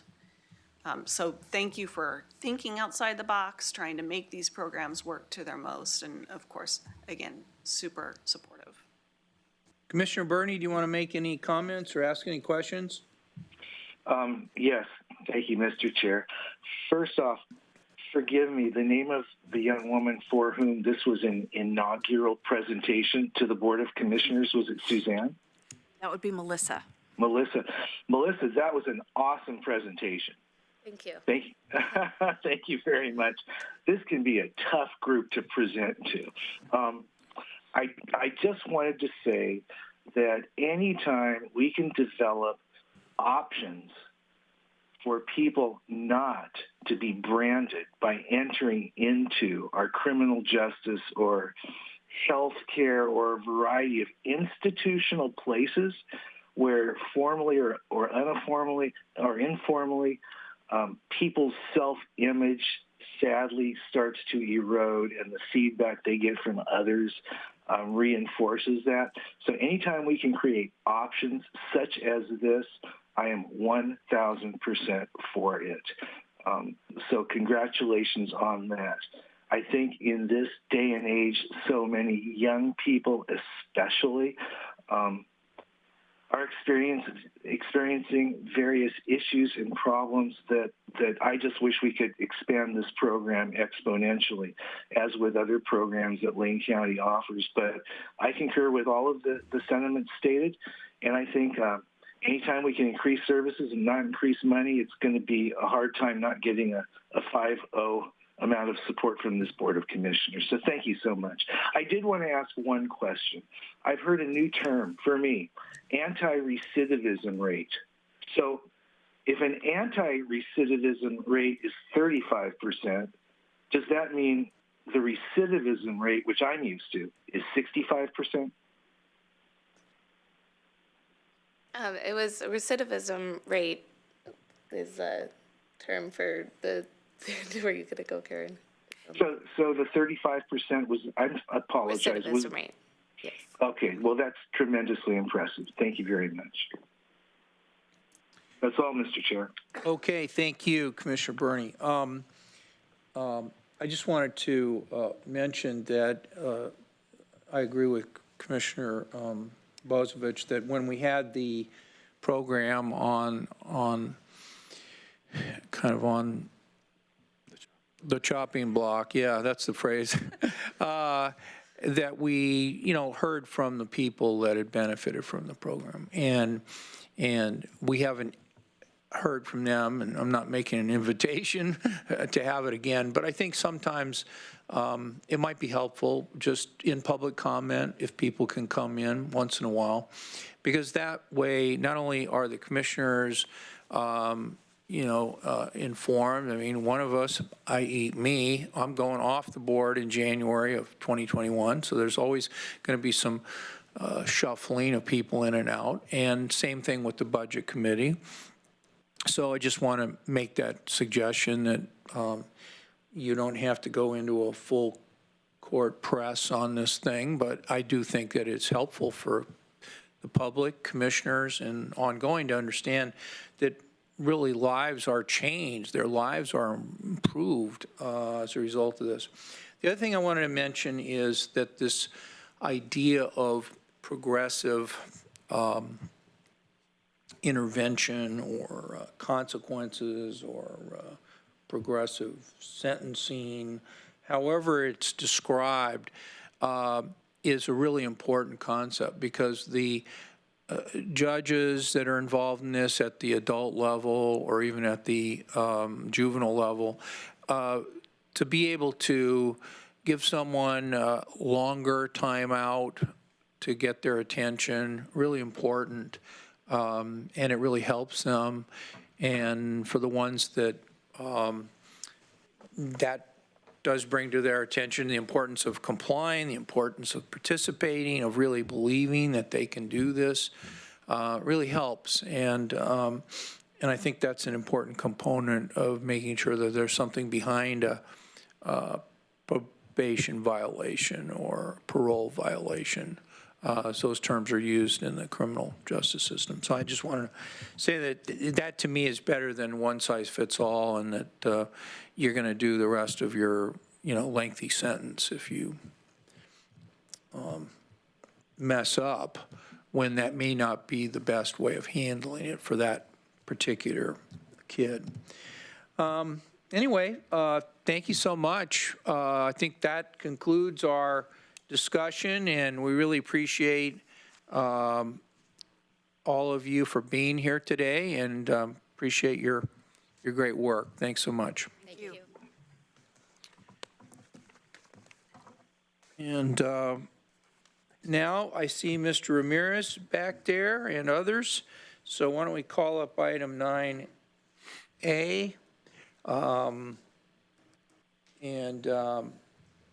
I'll read that while you guys are going forward.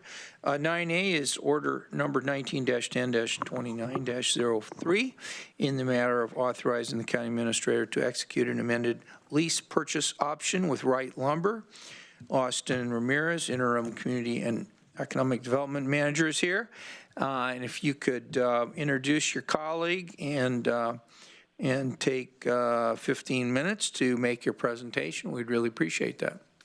Thank you, Chair and Commissioners. Joining me is Steve McGuire. He's the building official here at Lane County. We also have Tom Wright in the audience, the owner of Wright Lumber, which we will be discussing today. So as you may recall, in November 2018, the board authorized staff to execute a lease purchase option agreement with Wright Lumber for a former mill site in Dexter that we foreclosed upon. Historically, that site had a lot of crime. I think dispatch records show 57 calls for a variety of reasons before it was foreclosed upon, and it was underutilized for a long period of time. Jeff Turk, if you remember the pictures, went through a lot of work to clean up that site and get it ready for a business to operate. Since that time, Wright Lumber has invested heavily in the site and resumed operations. So they total investments of a little over $500,000. That includes a bridge replacement that serves neighbors and access for emergency responders, well improvements, electrical work, building stabilization, and other site readiness activities. In June of this past year, they attempted to get permits for a dust collector and were informed that they are required to have a fire sprinkler system at the property. This was the first time they'd gone in for those permits and the first time they'd been notified of that requirement. So in July and August, staff from county council, county administration, the building official, and from our local fire district met with Wright Lumber. We spent a lot of time with him, conducted a site visit to determine the requirements for a fire safety system. During that site visit, other health and safety violations were identified, most of which were work that had been done on the site and was unpermitted. The most critical, though, being the lack of a fire suppression system. Wright Lumber, in addition to those investments previously made to the site, has worked diligently to rectify as many of those violations that were found, but has informed the county that without further support will not be able to afford the fire sprinkler system. The quotes for those systems are in the $200,000 to $300,000 range, so quite an investment. We feel that this recommendation, which would amend the lease option agreement to reduce the monthly rent from $2,000 a month to $1 a month for the remainder of the 5-year term, not only allows Wright Lumber to remain in operation, protects the health and safety of the public, and protects the interests of the county in the short term and the long term. In the unfortunate event Wright Lumber should cease operations or is unable to purchase the property at the end of the term, the county would retain that infrastructure improvements and have an asset going forward that we can market and try and find a new tenant for. In addition to the jobs in a rural community, Wright Lumber provides additional benefit not only to his neighbors but to the region, As I mentioned, his presence has deterred a lot of that criminal activity that required resources from the county to address. And in the packet, there are letters of support from neighbors, employees, and nonprofits in Lane County that would like to see Wright Lumber remain in operation. So I'm happy to take any questions. We feel this recommendation accomplishes several things that are all benefits to Lane County. All right, well, thank you, Commissioners. Commissioner Buck, it's your district. Do you want to make any comments? I've had the chance to come out and visit the site and know that there's been a lot of work that's been done since this original contract took place. And I think that this remains a good asset for the community and the work that's being done there as well. The neighbors love you. We know that. But we know that we also need this critical infrastructure on the site to make sure that that the business is in compliance and safe for the owners and the workers that work there. I'm in support of this change in the contract, and I don't have any additional questions. I've been informed all along the way for the process to reach the board. Okay, Commissioner Burney, do you have any questions? Yes. I'm not. I've read the paperwork attendant to this item. I'm not in front of it. I apologize. But Austin, what is the time remaining on this lease? It was effective March 1st, 2019, and was 5 years from that date. So really, we're looking at 4.5 years of subsidizing the rent. Correct. Yeah. I have no problem with this motion at all as constructed. Support it. There's overwhelming support. My only question is, Austin, do you think this in any way creates any kind of a precedent where the county would be subsidizing rent for other companies moving forward?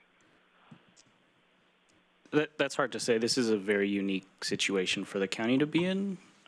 As far as I'm aware, we've talked this over with county council. Commissioner Burney, Steve Dingle, County Council. We have in the past, we have in the past done something similar. We did this with the Forest Work Camp, where where the county was spending, I think it was $250,000 a year to maintain it and watch it basically rot into the ground, and we sold that for $1 or whatever it was to Veterans Legacy because it made fiscal sense. So from a money standpoint, I don't think this sets any precedent, but we just having Wright Lumber on site is saving the county money. I agree. All my concerns are satisfied. I appreciate the answers, and I appreciate Wright Lumber, honestly, in this situation. Okay, any other commissioners want to make any comments? Commissioner Bozievich? I'll just say I fully support the amendment to the lease. $106,000 over that time period, roughly equates, $24,000 a year, a little bit less that we're discounting. We were probably spending much more than $24,000 a year in just sheriff's response. So to me, it seems like there's good return on investment. It also is an investment in jobs in a rural community, so I fully support this effort, and I'll allow Commissioner Buck to make the motion, though, seeing it's her district. All right. No, I have nothing. I have nothing to say. No reason to say anything, just to say something, right? Okay. I'll move approval of order, item 9A, order 19-10-23-03 in the matter of authorizing the county administrator to execute an amended lease-purchase option agreement with Wright Lumber. I will, however, second the motion. And just to be clear, it's 19-10-29-03. And so further discussion? Okay, all those in favor, please say aye. Aye. Aye. All those opposed, please say no. Order's adopted as presented. Thank you very much. And all commissioners voting all commissioners present and voting in the affirmative. Thank you so much. And one commissioner absent voting in the affirmative.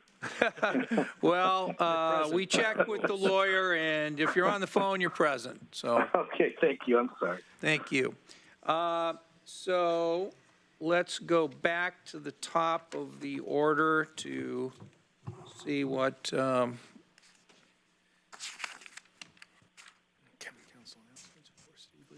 Okay, we've got county council announcements, I'm sure, so let's go to that, item 8A. Thank you, Chair Sorensen and members of the board. I just wanted to use this opportunity and platform to update you on a couple of things. The first one is very short. There was some discussion, and I've discussed this with Commissioner Bozovich, about possibly working on local changes to the time frame and the review process for charter initiative measures. And I pointed out to Commissioner Sorensen that we are preempted from doing that. 203-725 sub 3, the one that has the single subject and the separate vote review for charter amendments. Subsection 3 says absolutely positively we're preempted. Local bodies can't change those rules.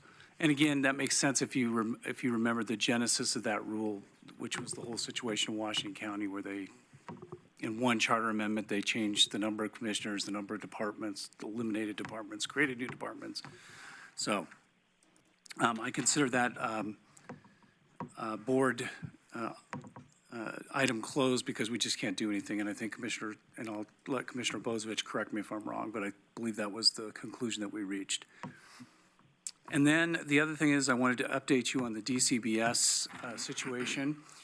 And this is for the benefit primarily of Commissioners Buck and Bernie because they weren't here during this process. So I'll go through a quick sort of chronology that brings us up to the point we are today. And I've asked our building official to remain because there is yet more news in terms of some rules that are being proposed. The Division of Consumer Business Services one of their divisions administers the building program. And back on February 16th of 2018, they issued a letter, the Attorney General issued a letter of advice to DCBS. And a letter of advice is not a formal Attorney General opinion. It's literally the client simply asking one Attorney General a question. The conclusion of that letter of advice was that DCBS and building codes, that's their division that administers the program, did not have the legal authority to delegate building or electrical programs to cities or counties that provide that service through private parties, private parties that act as their building official. That had a huge impact on small entities and small jurisdictions because they don't generate, typically a lot of small communities don't have enough new building permits, enough new construction to justify hiring their own building official because that program is typically funded through permits. So what they do is they contract with private parties who provide that service because they can do it as they pay on a per thing basis. So you can imagine this caused a great deal of turmoil. Compounding that problem was that DCBS, in the wake of that letter of advice, came out with a bunch of rules, and they were emergency rules, which the significance of the emergency rules is that they didn't have the ordinary comment period. So all of a sudden, we get the letter of advice in February. At the end of April, they issue their temporary emergency administrative rules. And there were a number of problems with them, but the biggest one was that it prevented more than 3 entities from getting together, public entities getting together and forming or hiring a building official. It seemed completely random to everybody. It seemed completely arbitrary. Why not 4? Why not 5? Why not 2? It didn't make any sense. So it's like COGS couldn't. Yeah, and it did, and you can see, so because the initial response from the small entities was, okay, well, we'll just get 5 or 6 or 7 of us together, small entities, and we'll each put in a little bit of money and we'll hire a person or an entity that will act as our building official. Well, that was prevented because, again, with 3, you're right back to the cost issue.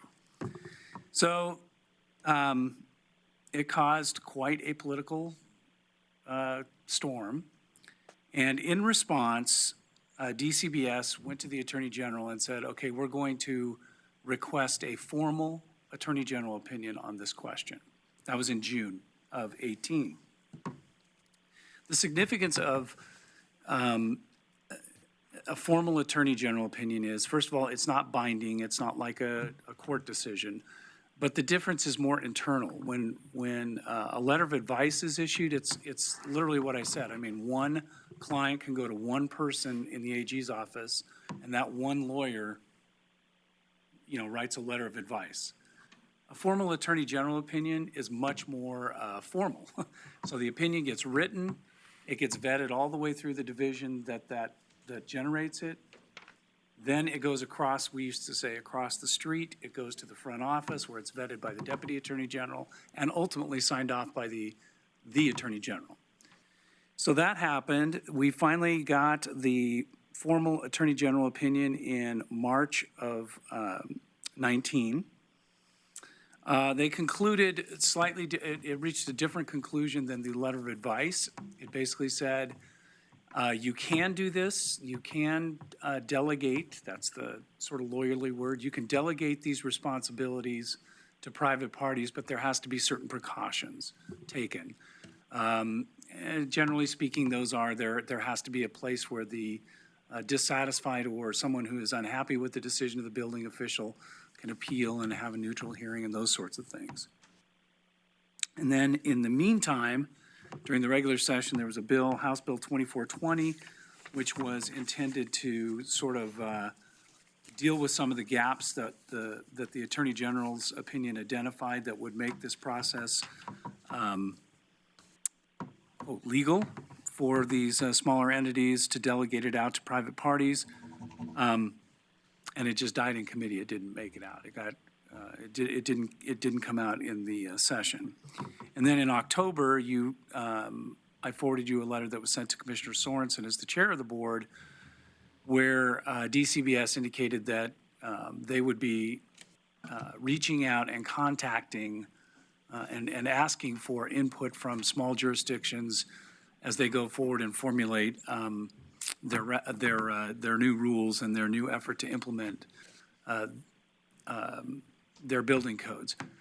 In that process, and if you come on up, Steve, it's kind of like you solve one problem, think you have one problem solved, and then another one raises its head.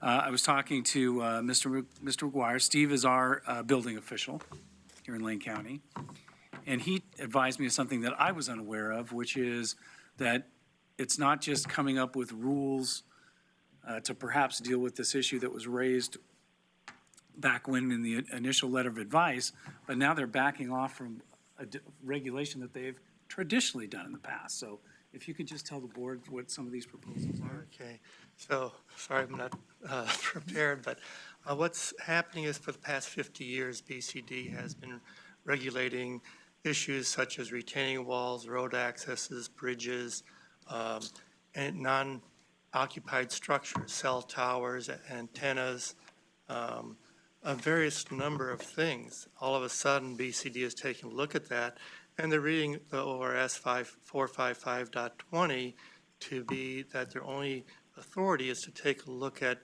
buildings or structures that are occupied.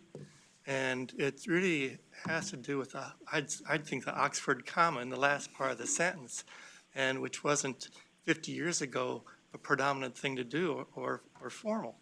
But now they're taking a look at that and looking at residents and occupants of buildings as being the driving factor that focuses on buildings that are occupied only.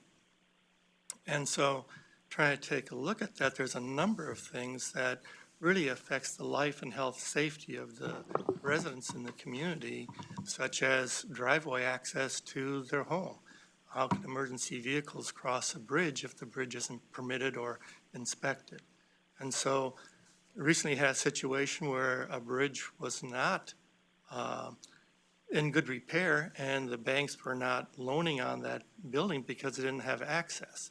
So I take a look at that and think, well, how is the lack of issuing a permit or doing third-party or public inspection on those valid or a contribution to the homeowner if the bank's not going along on that. So it's really taking a look at a number of things that really affect the life safety, structural safety in the community and backing off from those. Thanks.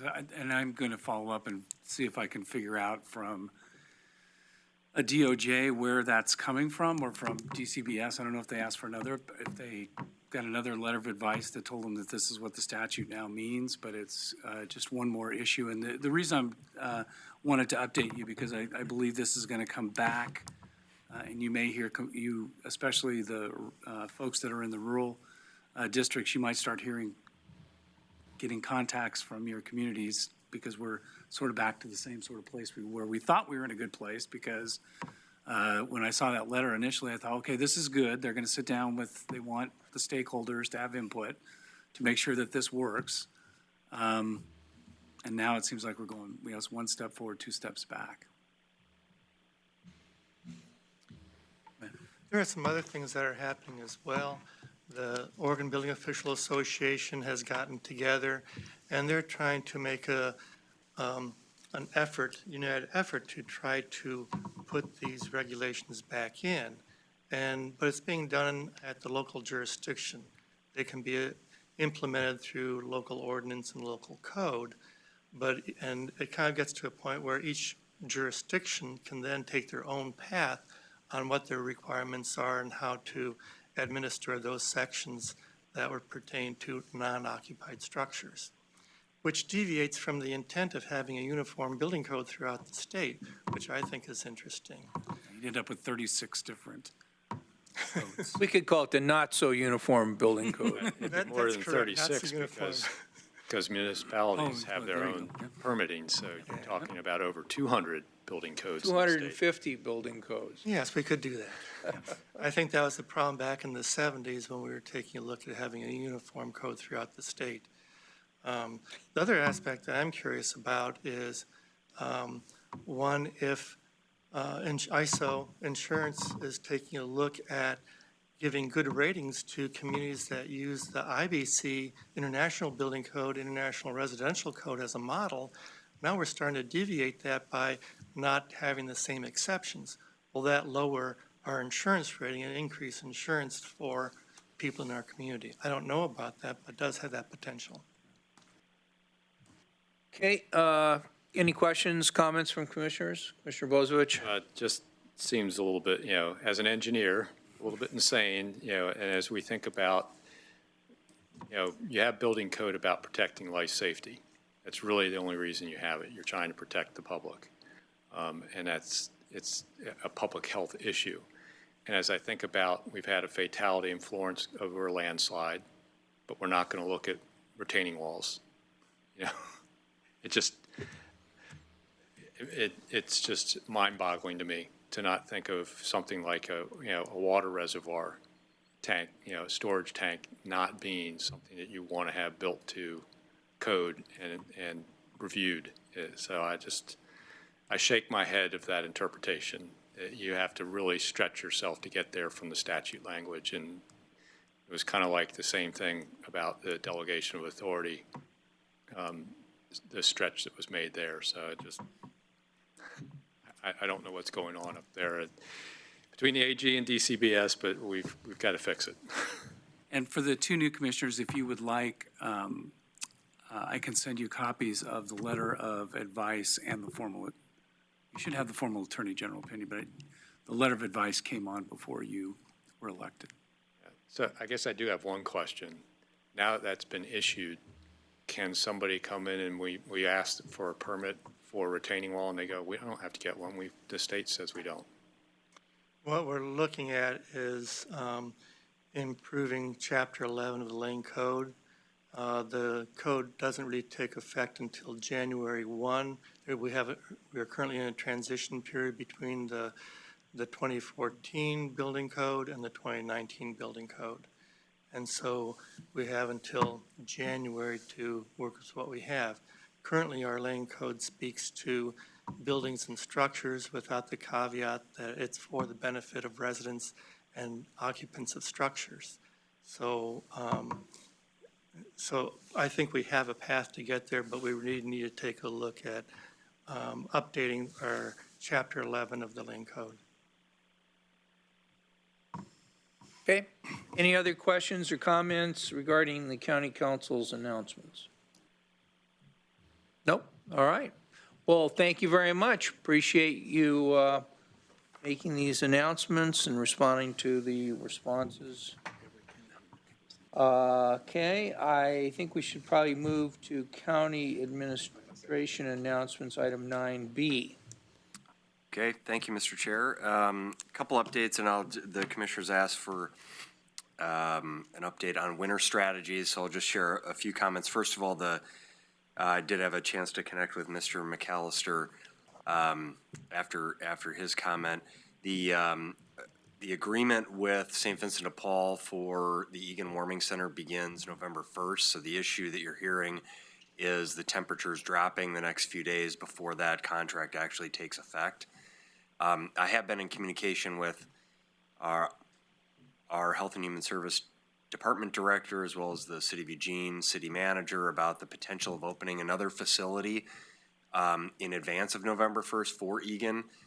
We're exploring that possibility, whether or not the Wheeler Pavilion could be opened for the next few nights.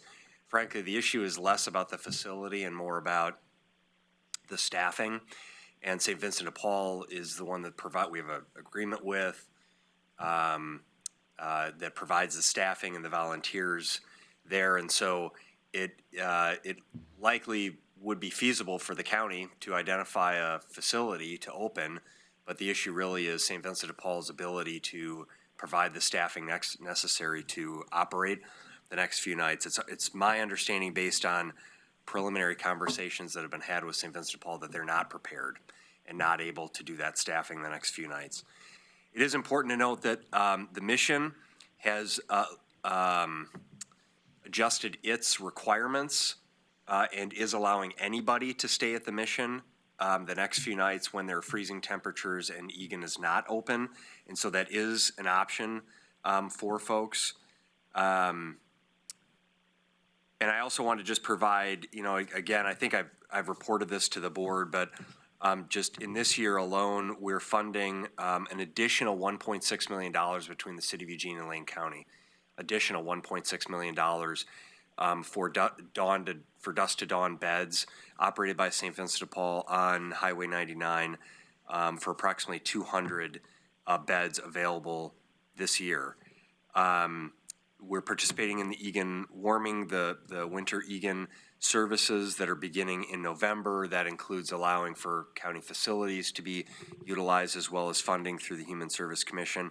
I mentioned the mission, and then a brief update on the work that we've been doing with Carry It Forward. You may know that as we put the armory out for possibility for use and we identified the cost for that for temporary use was really not going to be feasible, we've shifted to working with Carry It Forward on the Highway 99 property. We're nearing completion or execution of an agreement there. Carry It Forward is working on securing the insurance requirements that are necessary to occupy that building, as well as just addressing sort of the fencing issues on the site that need to be identified. That would allow for the nonprofit to access the roughly 1,500 square foot building for use there, as well as use of the site for up to 5 Conestoga huts and shipping containers for storage, for day use storage. We're also serving over 300 individuals at the Lindholm Center, so part of the increase in costs between the City of Eugene and Lane County is for those 200 beds and also for the day use services at the Lindholm Center. So I'll pause there. That's just kind of high level on a few of the winter strategies that we've implemented today. And then I will say that we continue to meet and had a meeting last week and are meeting again tomorrow with the City of Eugene. Our staff, Lane County staff, is meeting weekly with City of Eugene staff at the executive level as well as the mid-level management level to work on the implementation strategy for the TAC report. We've laid out a number of sort of newer revised approaches that include the creation of an outreach team that would do rapid response to some of the issues that Mr. McAllister has brought and sort of continually brings forward about response sort of in the moment to issues at the same time that we're planning for, longer range planning for more permanent supportive housing and the shelter pieces, that we're also providing rapid response to the things that are needed in the field in the moment. A core team that we're calling kind of this core executive team that will be working on those higher level strategic efforts, particularly until we get the our strategic innovation manager, the homeless czar position in place.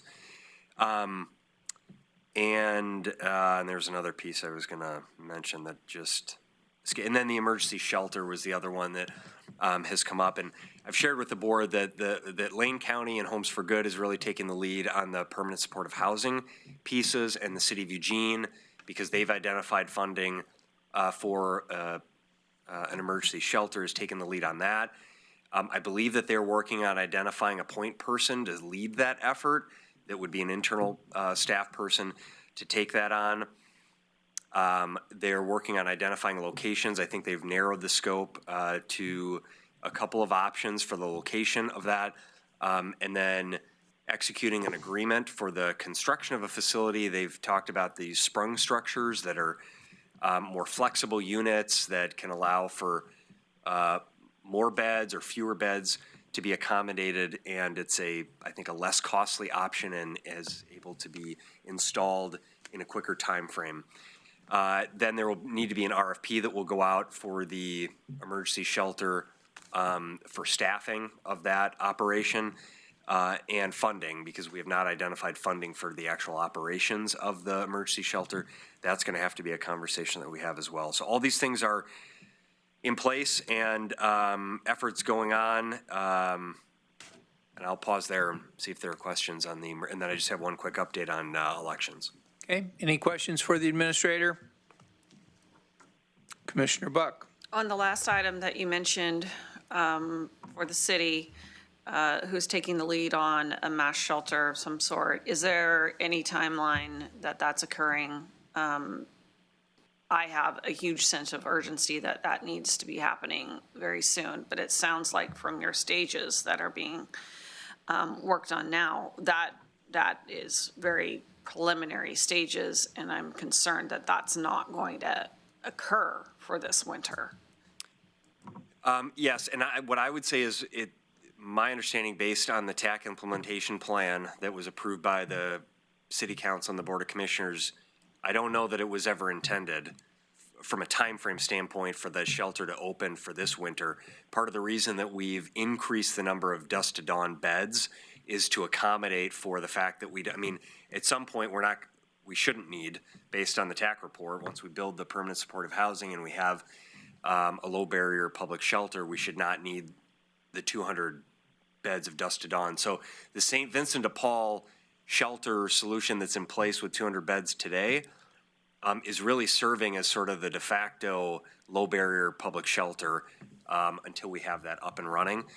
We have a meeting, there's a meeting that's happening tomorrow between Lane County and the City of Eugene, in which I can ask for an update on what the estimated timing is for that. But again, it's my understanding that they're working on identifying a location. They've not yet identified which location it would go in. They then need to execute a contract with the vendor to begin constructing the facility on that site. And then an RFP would need to go out, and Lane County has offered to put forward, to put out the RFP. We'd like to identify the vendor, or the operator of the shelter before the facility is actually fully constructed, so that there can be some consultation about how that is constructed, so that the operator actually has some say in that. So that's our hope around timing. But I don't have an answer for you on specifically what that timing will look like, but I can inquire with the city on that. I just had a follow-up. Yeah, go ahead. Do your follow-up then, Commissioner Farr. Regarding the dusk to dawn, of course, I'll first state my potential conflict of interest, since I'm related to the director that runs that program, St. Vincent de Paul. Yeah, the additional beds occurred last winter, is my understanding. So it expanded last winter. And so we now have 200, which we've had since last winter. They've been going on since then with the waiting list. So I think the crux of my concern really is that's been at capacity, and no additional new shelter for this year has been planned. The one that we're talking about now that the city is working on seems to be still in the preliminary planning stages. My concern is, we're going to see some really cold days here, and it's going to be, foresight into what a really cold winter could be, should we have that. And what will we do, as a community when there really are no more additional planned beds? It's great that the mission is opening for additional people if they have additional capacity that isn't currently being utilized. That's fantastic. That's great news to hear. But I feel like we should have been planning a little earlier for some kind of initial additional new beds. I know we're really involved in the TAC report, which has great stuff in it. But what are we going to do this winter for any additional new beds other than the mission? Is that going to handle it all? Will it handle it all? If it does, fantastic. If it doesn't, I'm concerned there's going to be a lot of people on our street in 20-degree weather or below. Yeah, I can't answer the question about whether or not it's going to handle. I will just clarify that the 200 beds was actually a response to, so that was not planned for last year. That was an emergency response. We had 100 individuals that were unsheltered, and unsanctioned camping was causing a lot of issues downtown. And so we moved them temporarily to the Highway 99 campus for a couple months. We then scrambled to execute and work with St. Vincent de Paul and the City of Eugene to identify additional resources and open additional beds and transition that after, I think that was around January of this year that actually happened.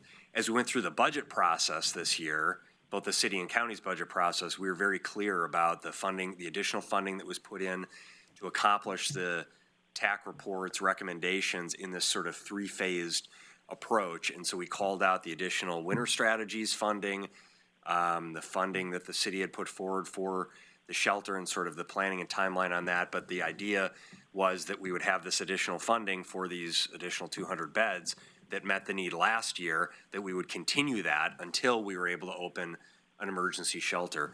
So all of that conversation was had, and I think this is one of the challenges is we have these conversations in the planning stages during the summer months, and then we get closer to I've seen this happen now for 5 or 6 winters in a row, where we do this planning work and then it gets cold and people get concerned that what we've planned may or may not be enough. And so there's a lot of concern about that.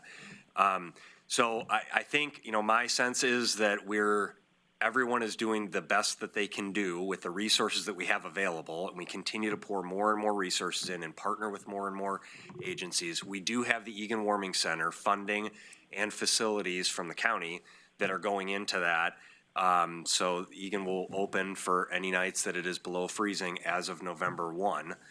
And that contract is in place. And again, I will, inquire with the city on what the plans are for the timing of the opening of an emergency shelter. But I would speculate that we're probably several months out from that, given the things that have to happen. Okay, any other commissioners? Commissioner Farr? Commissioner Buck, thank you very much for your concern and for turning up the heat on it, which really is that's what's happening right now. I'd like to turn up the heat. And that was a bad choice of words on my part, actually. But really, that's the nature of it. We have things that have been kind of simmering as far as moving forward, and right now the urgency is becoming ever more evident. And as I spoke about earlier, the difficulty. let's go back historically. Back in 2014, when I was first the chair of the Board of County Commissioners, we had a early cold, but it wasn't this early. It was in December, I believe, is when it actually happened. I asked for the Wheeler Pavilion to be opened. At that point, we were able to provide the Wheeler Pavilion, offer it for Egan Warming. However, the difference is that St. Vincent de Paul staff was already in place, and they could have accommodated it with staff that had already been mobilized. Right now, we're prior to the mobilization of the staff, so it makes it a little bit more difficult to, on an impromptu basis, open any building at all. And I'll go back to what I said earlier, that we always find immense obstacles to using facilities, Mr. Mokrzycki, such as the Armory. 3.5, 4 years ago, we were talking about, can we open the Armory? We did several tours, and it looked like we could, but obstacles raised their head. And it involved zoning, it involved codes at the time. We were talking about floodplain issues. We could have been using the Armory if we didn't have the conditions that arose. And if we could have overcome those conditions, we would have. I'm convinced that we would have, but we still, at face value, you look at it and we've got these immense dry spaces and people are outside freezing. Immense dry spaces would be relatively easy to keep above 40 degrees, and we have people outside in 23 degrees, suffering from all of the accompaniments of freezing weather. And when it's freezing and raining at the same time, then it becomes immeasurably worse. So, Mr. Mokrzycki, I have observed staff working with the city staff on this. And while the machinery seems to be moving slowly, the machinery is moving. And it's not always evident to me personally what is happening with the staff. I heard that we have meetings on a regular, ongoing basis trying to identify how do we move forward. Money is less of an obstacle, even though, as Commissioner Sorensen said earlier, money is always the issue. Well, money is always an issue, but even when you have the money, the big issue is where are you going to put it with the surrounding neighborhood, whether it be businesses, whether it be nonprofits, whether it be, I'll withdraw nonprofits, whether it be residences, they will find ways to try to stop it. We've experienced that with highly funded projects like the Boys Youth Home in West Eugene.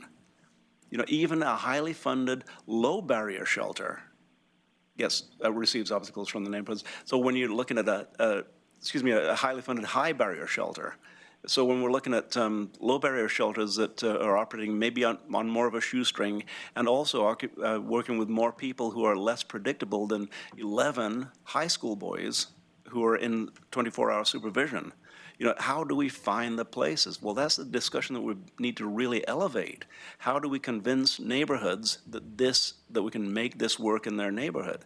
And until we have a project, whether it be a pilot project, whatever it may be, that demonstrates that we can do it in ways that don't affect the safety of the neighborhood, don't affect the sanctity of the neighborhood, and don't affect the resale value of the homes in the neighborhood. All the issues that people bring up, we have to address these issues, because if we had $1 billion and the neighborhood said no, we still are responding to the neighborhood saying no.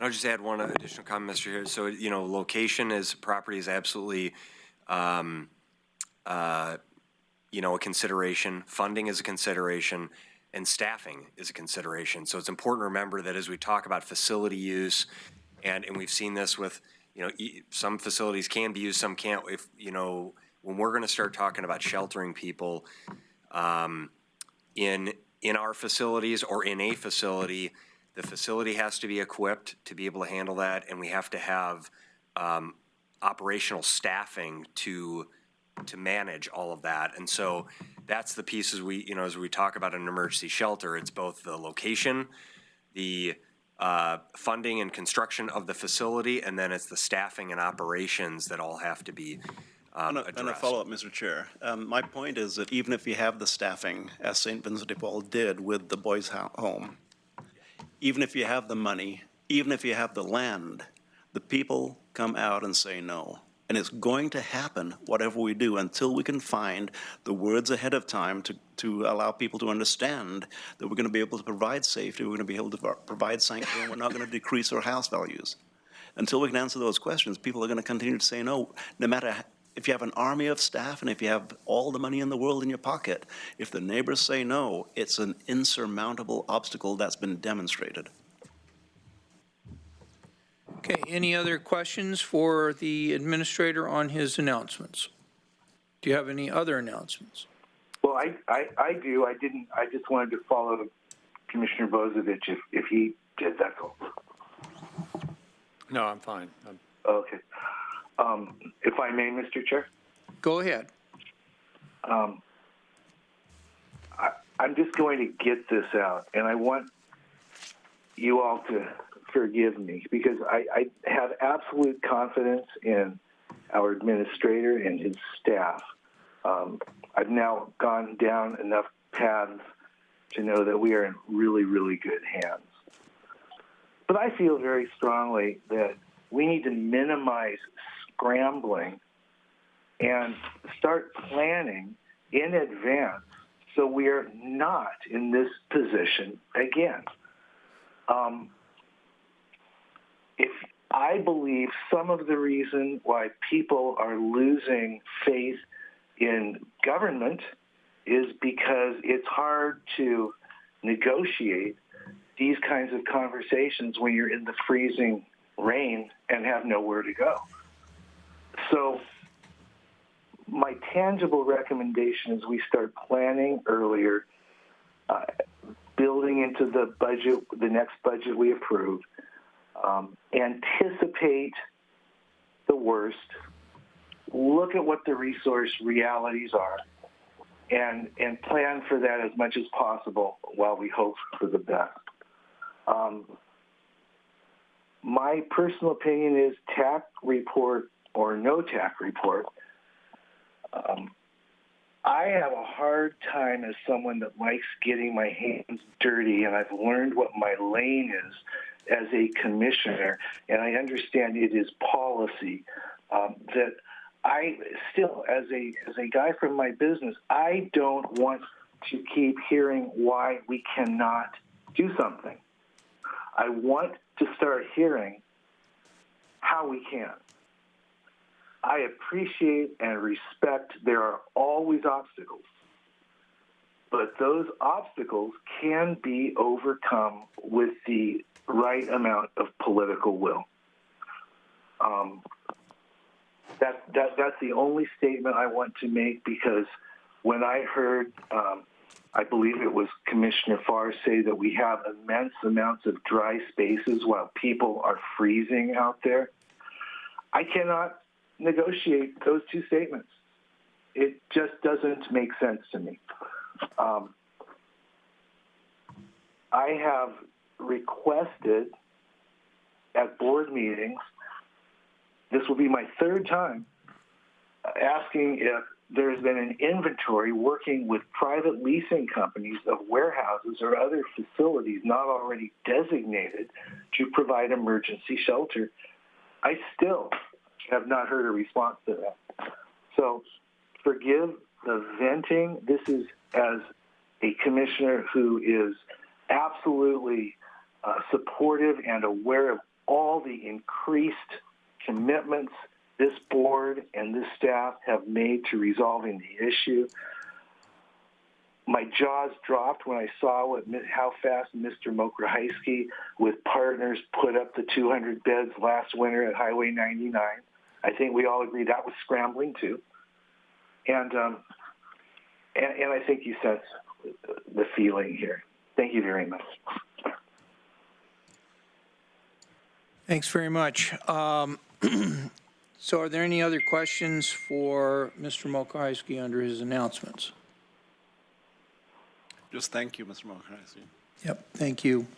Yeah, I was just thinking about these deaths. Annette Montero, August 26, 2019, living in a median, downtown street, crushed by a garbage truck. Carrie Miller died, I think, January 2017 on the steps of Whitebird Clinic. And these are just the people whose deaths were reported. So, you wonder what more we could do, and I appreciate everybody's stated concerns. Okay, so Mr. Dingle, are you back to have a discussion of our executive session or further announcements, or? I just wanted to clarify. You just love it here. I love coming down here, that's it. I just wanted to clarify one thing about the Wright Lumber thing. I know you read the packet and it had the lease. I think Mr. Ramirez mentioned that it was 4.5 years. Actually, this actually is a new 5-year lease that runs from November 1st of 19 through October 31st of 2024. I just wanted to clarify that in case you saw that inconsistency. And I believe that because you voted on the lease that as the way it was with the board packet, it did have 5 years. But I saw that, actually, someone brought that difference to my attention. I wanted to bring it to yours. Okay, thank you very much. No executive session today, right? That's correct. Okay. So my current plan, unless commissioners want to advance the afternoon meeting a little faster, my current plan is to convene our board meeting at 1:30, have the Public Works items in that order, then have Mr. Kyler in on the O&C matter, then have Commissioner Business, no executive session, recess until 9 a.m. Wednesday morning. Is that going to work for everybody? Okay, so we'll be in recess till 1:30, and Joe, someone will call you, or you can call in, okay? Yes, sir. Thank you. Thank you. Hey,